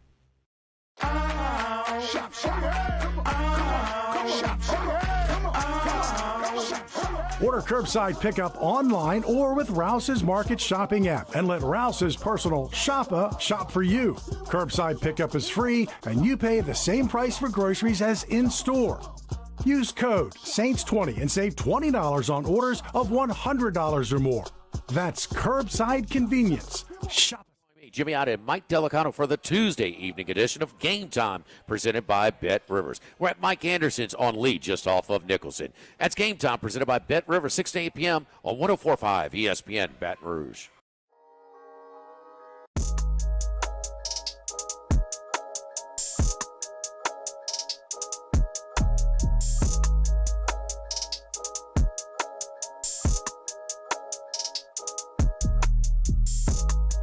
Hunt and Hill, 104.5 ESPN Baton Rouge. So a lot of talk yesterday kind of about where things go from here from LSU and where they are in terms of building a program and then taking a little step back and saying, okay, well, where are we in terms of this season? And the reason I feel very good about the rest of the season for LSU is pretty simple. You've got a quarterback who has been outrageously good the last 2 weeks. And if your quarterback plays like that, you're just really hard to beat. And he may not have as much time against Alabama, and Alabama's got some really good players, and it may not look as smooth. But if LSU's offensive front can keep Jaden Daniels relatively clean, he's going to throw the ball to some really good wide receivers, and he's gonna be able to run. I mean, he's just a great runner. Yeah. And Texas A&M and Arkansas have not shown themselves to be really good up front that would give LSU's offensive line significant problems. LSU could not block Florida State. LSU in the first half struggled to block Auburn. But they figured out a way with, obviously Campbell coming back and hopefully Dillinger coming back and Jones moving in at right tackle, and they've just gotten a little bit better. So if you remove the Alabama game, which I certainly would give them a chance to win at home, but we'll talk about it more next week. But like A&M and Arkansas, like I think LSU's probably going to score a lot of points in those games, and that bodes well. I think it's just. I mean, I'll go to the stats with the way Jaden's playing the last 2 games.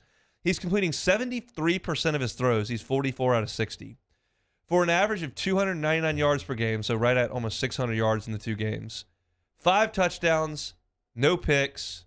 He's running it about 18 times a game for 88 yards and 6 touchdowns. Like, he's just in total control. And when you have that guy on the field, it changes the dynamic of the game. No, it does, and I think that's what you have to have. It's anytime you're looking at a SEC team that has the potential to win 9 or 10 games.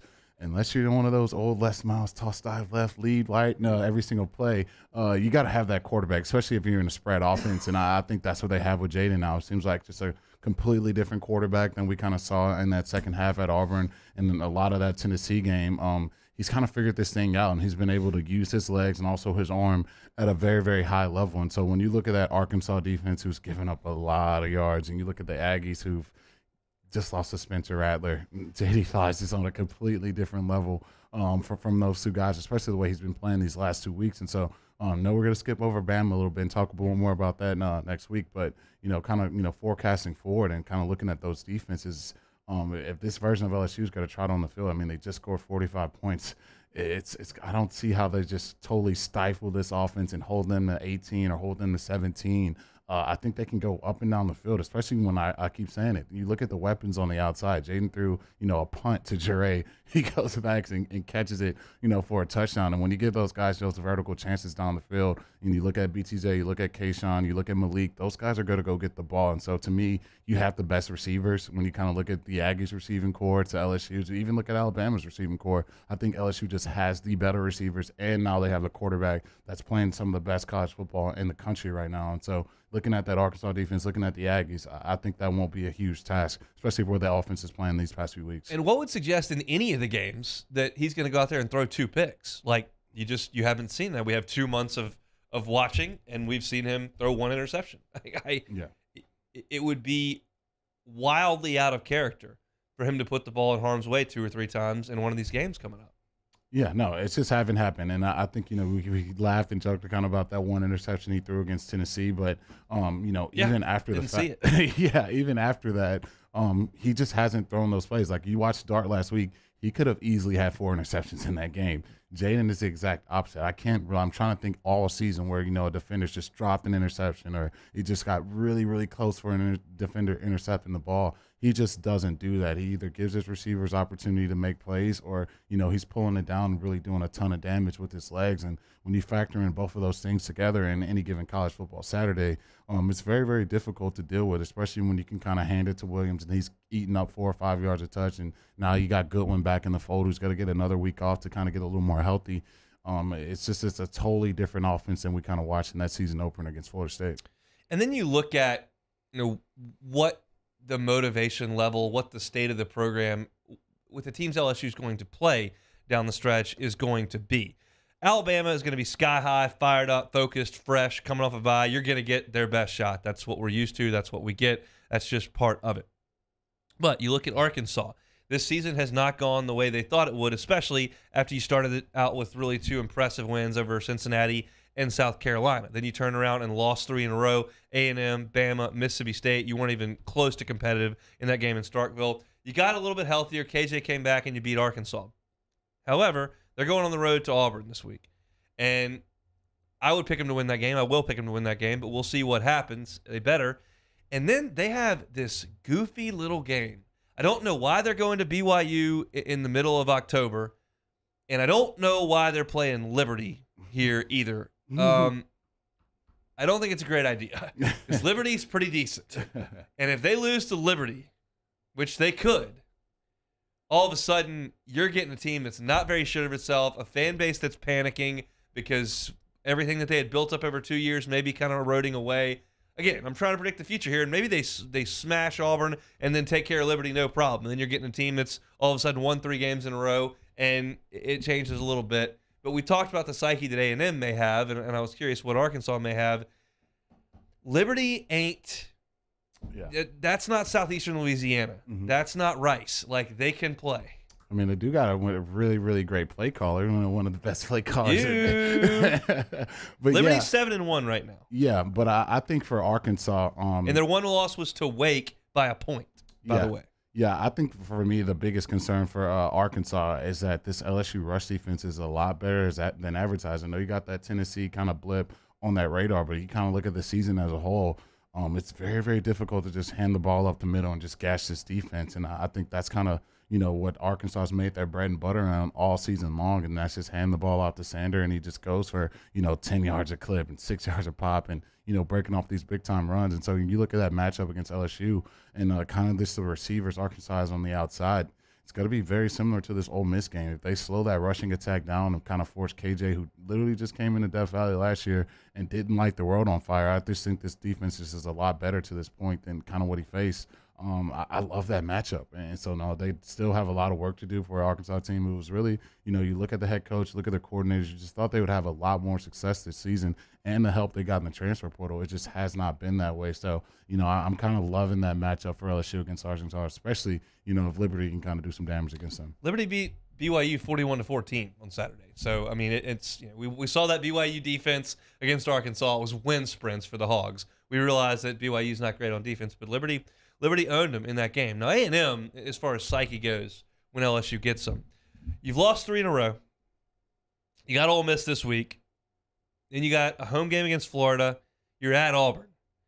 If for some reason all 3 of those go the wrong way and you've lost 6 in a row and you're 3-7, I mean, I don't know what LSU will be walking to in Kyle Field. I mean, they're going to beat UMass. So, yeah, but I mean, they lost to App State, man. You just talked about App State's record. Like, when things come up, when the sky starts falling, man, I think everything's on the table. You got guys allegedly doing things in the locker room before games that they shouldn't be doing. That guy's not showing up to practice. Like, you're getting offensive linemen out. Like, I don't know. I don't think you can pencil in anything for the Aggies right now. And now you got your quarterback banged up. Do you want to trot the freshman out there who didn't really look that great? So, I don't know, man. Like, I think he's going to play on Saturday. I think Wegman's going to play. And I don't think that's great. I don't think. I mean, if he was that great, we were talking about Max, who it's okay, and talking about Haynes. We kind of know what we feel about Haynes. Like, got the 5-star, one of the top 3 quarterbacks in the country. Like, if he was that guy, like, is Max really fired up to rush back to play for this team with a broken hand when the offensive line can't block anybody? Dude, that's just not a great scene, especially when you kind of look at the receivers on the outside. They don't really have any receivers. I mean, it's A-chain or bust right now for that offense, and Jimbo calling the plays. Actually, I just love Jimbo. I hope Jimbo just keep dialing him up, Jimbo. You're just one of the most innovative guys. Been disconnected. Yeah, so with the Aggies, man, it's just it's crazy. Yeah, it's bad. And Lucci cut his phone off. Got a little inside source on that. Lucci's not taking calls on that on the phone. It's just tough times for Aggie land right now. But yeah, I don't think you can pencil in anything because I think there's going to be more stuff going on. And the players quitting, I think that could be on the table too. Like, who wants? I mean, when they all came to the Aggies, it was kind of like some LeBron to the Heat in 2011 stuff. Like, let's make this super team. We're gonna make a super team. Get all the guys in the country to join, and you join the super team. That's 3-4 right now. So good luck with that. Check out dropbiscuit.com. Browse our growing library. While you're there, you can subscribe to Pops, Fame, You Talking to Me, For the People, Well Stated, or whatever Southern flavored audio biscuit you may fancy. That's dropbiscuit.com. We will take a timeout. We will come back. Sharif, Ishak, Saints trying to rebound. And what's up with the Pells? The injury report is lengthy. It's next on Hunt and Hill. 104.5 ESPN Baton Rouge with Hunt and Hill. In times of need, get a full list of phone numbers, websites, and other important emergency information on the Demco Stormwatch page at 1045ESPN.com. As a community bank, B1 Bank invests in relationships with the people and businesses we proudly represent. Our B1 bankers are here to help simplify the complicated, understand your needs, and make managing your finances easier. At B1 Bank, we offer an array of solutions to help simplify your transaction needs. B1 Bank, one highly personal banking experience. Visit us online at b1bank.com for more information.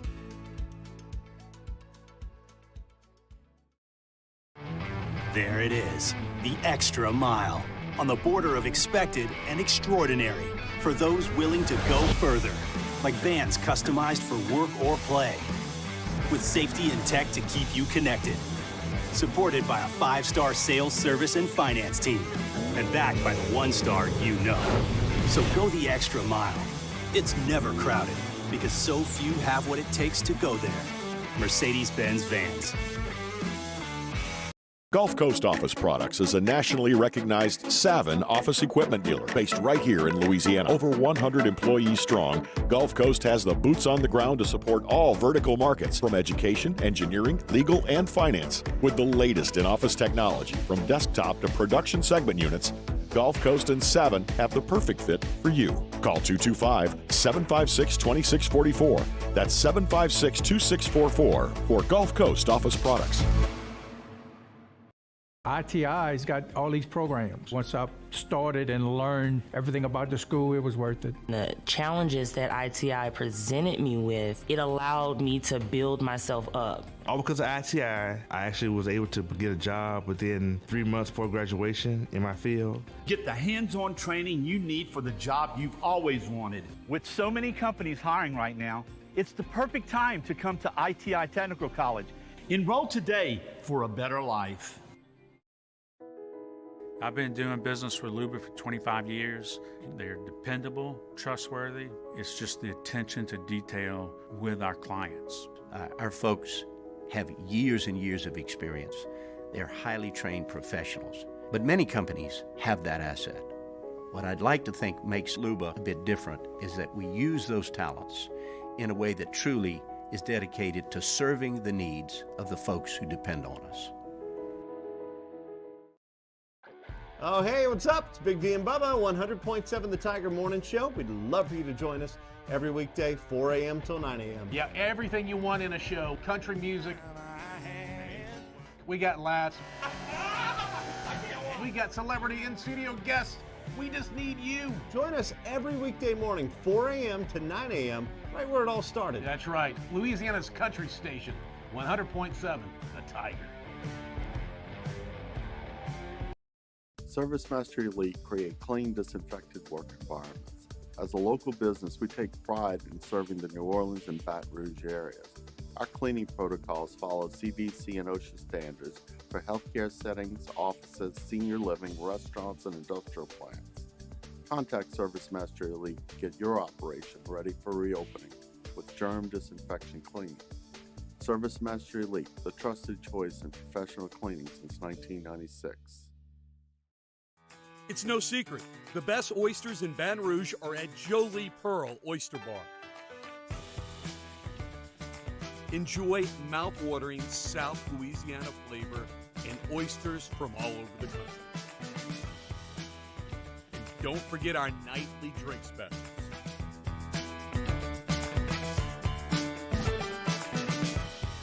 Jolie Pearl Oyster Bar. In the prep football season, and we get started Friday night at 6 with Louisiana Prep Preview, presented by the Baton Rouge Orthopedic Clinic. Catholic Eye in Scotlandville kick off at 7, and that's immediately followed by the Lake Urgent Care, Total Occupational Medicine, Louisiana Prep Scoreboard Show on YouTube, Your View, and 104.5 ESPN Baton Rouge.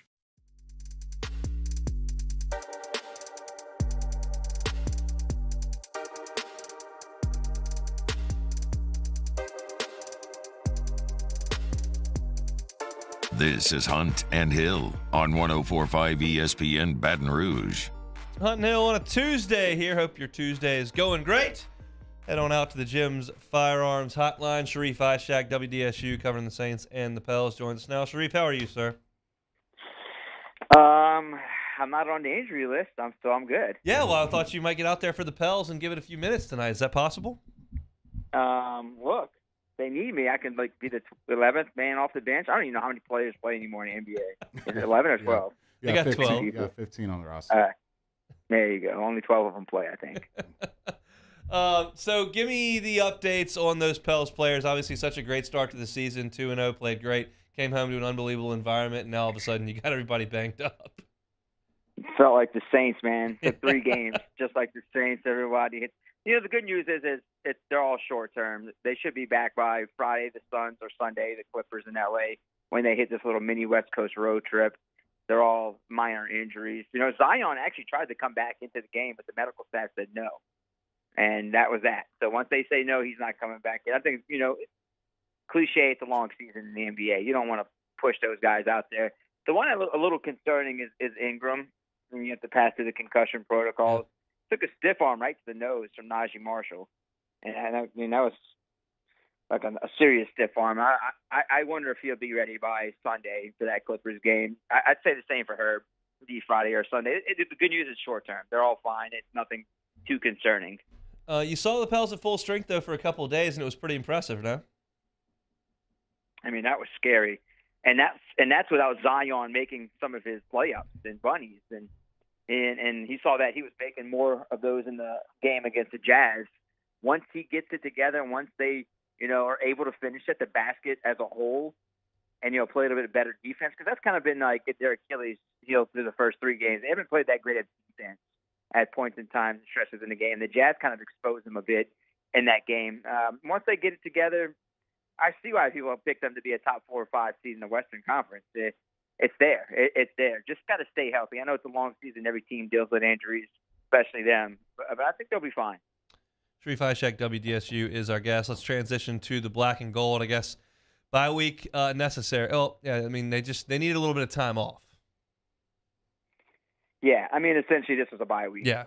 When you play on Thursday, it's almost they're going to get their 10 days off. Now the question becomes, can they turn it around? Who's coming back for the game against the Raiders?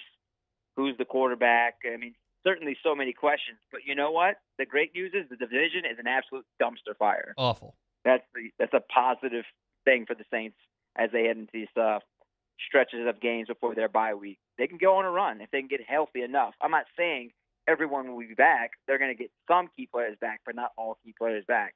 It's got to go on a run. I mean, everyone is so bad, man. Tom Brady's awful.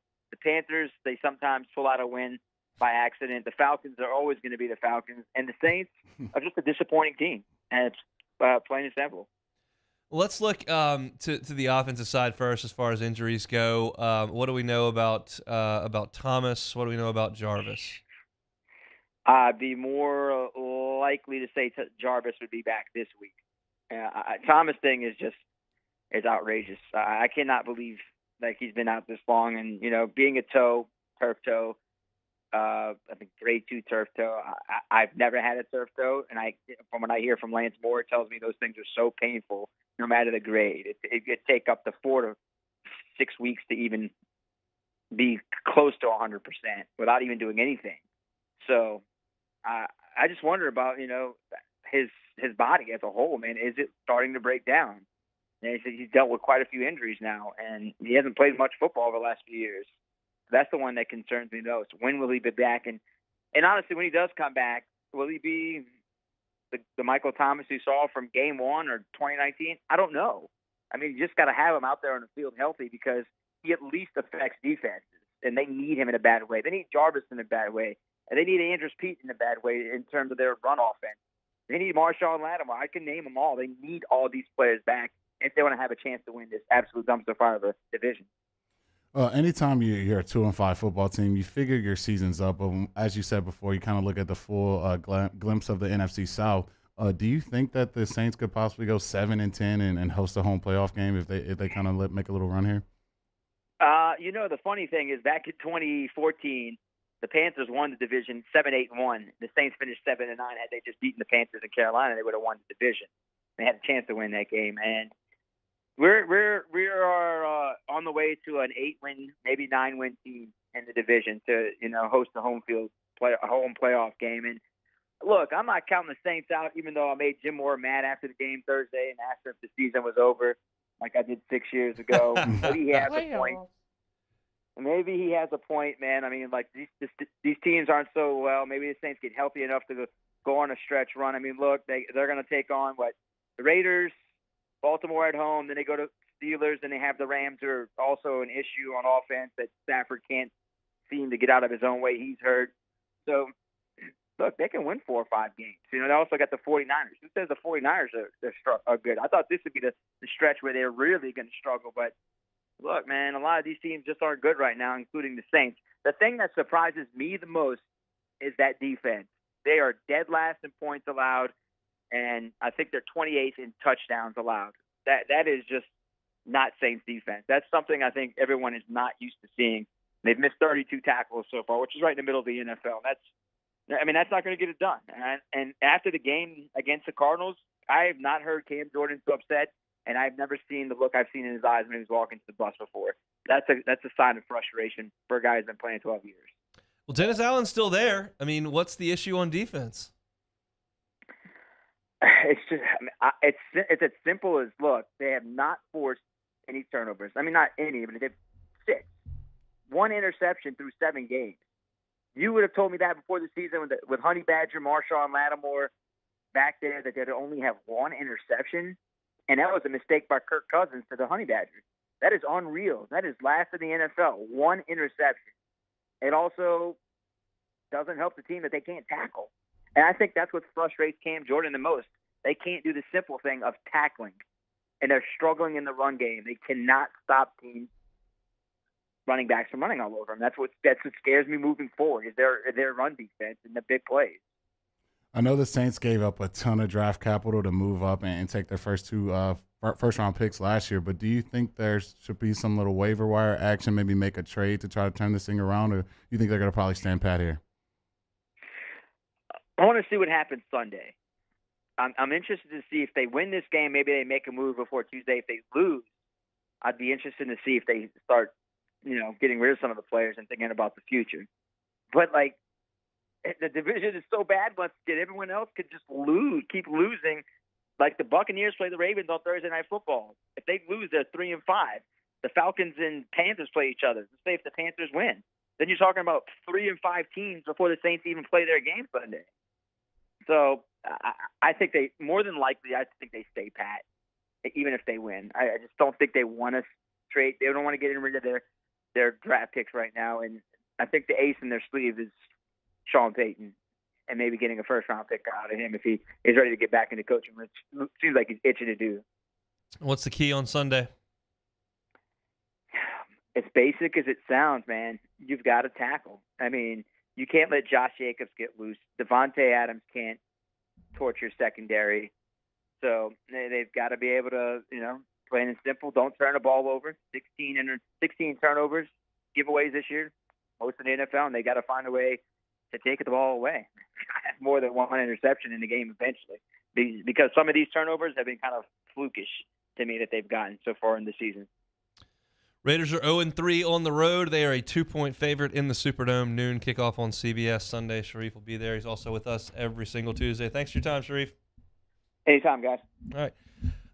It's just it's weird times. It's weird because there's nothing that suggests the Saints are close to figuring this thing out. Mm-hmm. From an injury perspective, from an execution perspective, from a record perspective, and then you have to keep looking at the division going, well, I mean, guess we'll show up next Sunday and might be in first place when it's over. Oh man, it's like the kitchen trash can, the neighborhood dumpster. It's like the trash can you put on the road. That seems like what the NFC South is this season. It's just a bunch of bad teams playing bad football, and one of those bad teams are going to host a home playoff game. And I think if you're the Saints, you got to stay in it. I think no team wants to be 2-5. It's just everything is worse. The meetings last forever. The food tastes horrible. You're complaining about everything, and it's just a bad time to be a football player. But the beautiful thing about it is you're not out of it, and you still got a chance to try to go host a playoff game. You just have to win a game, and I think it's crazy to talk about playoffs, but you got to win a game and then see where you can go from there. So for the Saints, I know they're desperate for a win right now. We'll come back, close it out. We'll take it or leave it. It's Hunt and Hill. This is Hunt and Hill on 104.5 ESPN Baton Rouge. Bayou Ford, check out the inventory, BayouFord.com, Jeremy. Yeah, head over to BayouFord.com. They got a new special tab that updates daily. It's complete with a photo of the vehicle that savings could score, as well as a video profile on the video and all of its features. Don't see anything you love? That's okay. Keep coming back because those deals will update on the site as Bayou Ford rolls them out. It's all right there at BayouFord.com. One of the deals they got right now, new 2022 Black Widow Ford F-150, $10,000 off the MSRP. Get plus 2.9% for 60 months with that Black Widow edition. They've got your new vehicles. They've got your used vehicles. Every single new vehicle you buy at Bayou Ford comes with a 1,000,000-mile powertrain warranty. For the life of that vehicle, you will have that car. So, again, check out the website. They got your new vehicles. They got your used, got your financing options, and those current specials Jeremy just told about. It's all right there. Whether you're looking for a Mustang, F-150, they got Rangers as well, Expeditions, Explorers. Also have the Edge. If you're looking for something a little bit smaller, they got it all, including the Bronco at Bayou Ford. Check out the inventory, BayouFord.com. Bayou Ford, they're going to do right by you. Professional golfers John Peterson and JJ Colleen answer all your golf and life questions inside the new Drop Biscuit Studios podcast for the people. Download or subscribe today at dropbiscuit.com. Eli's always been into grilling. It took us a while to see it, but the signs were there. What are you doing, Eli? I knew grilling was my thing. I have been talking about it throughout my career. Happy with the results? I am. Got the new grill from barbecueguys.com. It performed great. My advice, as I always told my boys, do more of what you're born to do. Barbecue Guys, for those who were born to grill. You want cheese on your burger, Pops? I'll take a little cheese. I'm Jay Ducote. I grew up learning how to cook at LSU tailgate parties and right in my own backyard. And I created JD's Louisiana products to bring that Louisiana flavor to you at home for your backyard cookout. JD's Louisiana barbecue sauce, Louisiana molasses mustard, spicy and sweet barbecue rub, and more are available at your local supermarkets or by logging on to jducote.com/shop. Put in promo code CST for 25% off at checkout. I've been doing business with Luba for 25 years. They're dependable, trustworthy. It's just the attention to detail with our clients. Our folks have years and years of experience. They're highly trained professionals, but many companies have that asset. What I'd like to think makes Luba a bit different is that we use those talents in a way that truly is dedicated to serving the needs of the folks who depend on us. Want more customers? Running Boards Marketing can help you get their attention. Imagine your brand's message on a giant LED billboard truck that can't be skipped and is nearly impossible to ignore. Running Boards Marketing is the leader in effective and affordable advertising on digital mobile billboards, which are 2 times more effective than traditional billboards. With a 97% recall rate, you'll leave a lasting impression with your customers. Visit us online at runningboardsmarketing.com so we can drive your message to where the people are.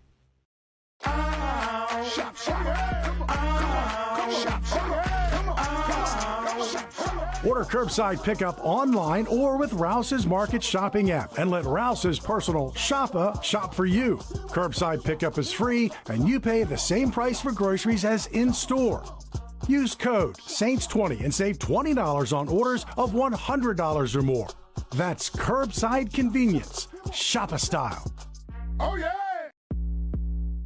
Gulf Coast Office Products is a nationally recognized Savin office equipment dealer based right here in Louisiana. Over 100 employees strong, Gulf Coast has the boots on the ground to support all vertical markets, from education, engineering, legal, and finance. With the latest in office technology, from desktop to production segment units, Gulf Coast and Savin have the perfect fit for you. Call 225-756-2644. That's 756-2644. Moscona inviting you to join us for Tuesday's AFR, presented by Insurance Network of Louisiana. Sean Salisbury stops by. We'll talk SEC with Peter Burns. The Pells are back on the floor. We'll talk to Graf. Join us 3 to 6, 104.5 ESPN Baton Rouge.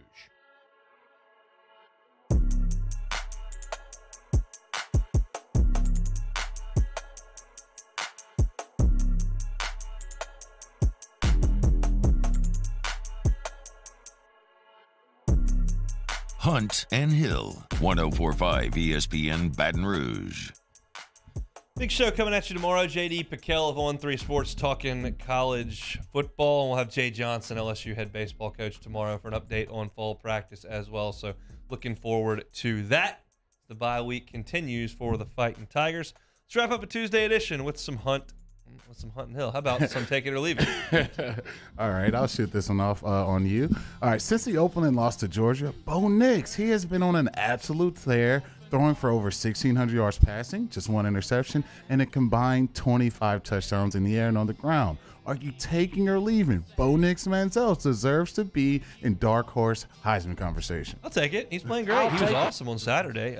He's always been an athletic guy. He's made some plays in his time. I don't know how much credit I'm going to give him for that win over Alabama when you got 2 pick sixes from Mac.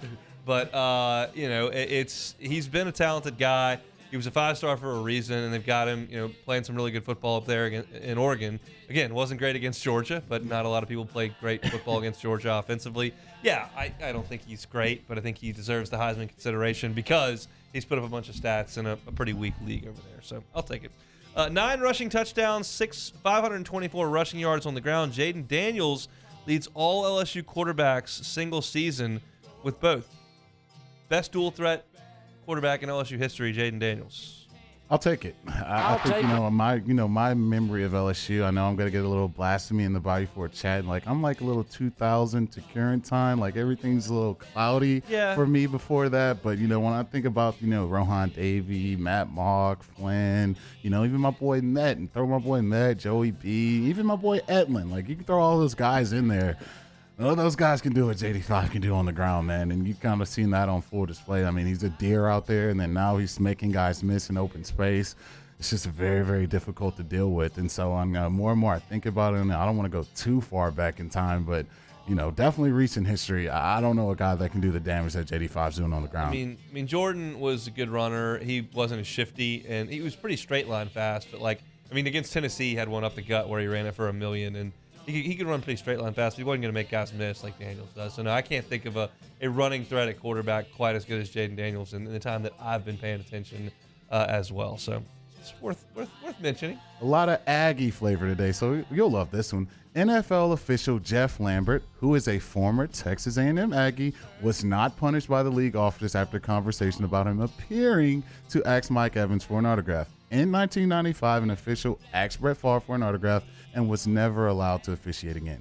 Are you taking or leaving? The NFL made the right call on these two Aggies. I'm going to leave it. So, it appears based on some research that this guy said he was giving Mike Evans golf tips and was looking to write his phone number down.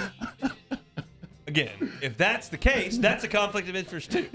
Autograph, conflict of interest, giving the guy golf lessons and then reffing his game on Sundays, conflict of interest. Sounds like this guy went to A&M. He's a fanboy. He's getting the autograph, maybe for his kid, maybe not. We can't have it. We cannot have autographs from officials. We're showing favoritism. It's not a good look. No, it's bad. And once I heard the A&M stuff, I'm like, all right, man, what is the league officers doing? You talk to this guy, it obviously looked bad. And I think the only thing you really have, there's already enough, Twitter, people who just think the worst and these games are rigged and all this stuff. And then now the NFL's just, it's not even a slap on the wrist. They didn't do anything. They just kind of say, you know what, man, it's cool. Got the card, got this, got that. We're not going to do anything about it. So I guess the Aggie flavor, man. Something about the country. They just love that Aggie flavor. But yeah, this is a little crazy for me. But hey, they're gonna do what this they gotta do. last one's nuts. This is right in line with Bo Nix's Heisman campaign out in the Pac-12. Stanford's 3-4 on the year, but they have won 2 straight. Their ticketing department is offering a free trial, is what they're calling it. I use air quotes there with free trial for seats for the last 2 home games. Fans can come in and sit in the seats for free for the last 2 home games to see if they like the seats enough to buy them for next season. Free seat trials. Take it or leave it. I have to leave this. This is just an abomination for a football program. But I guess when you're in, the Great Bay of California and you go to Stanford, you're probably cramming for a dissertation you have let's do the next day, or this final or midterm that you're getting ready for.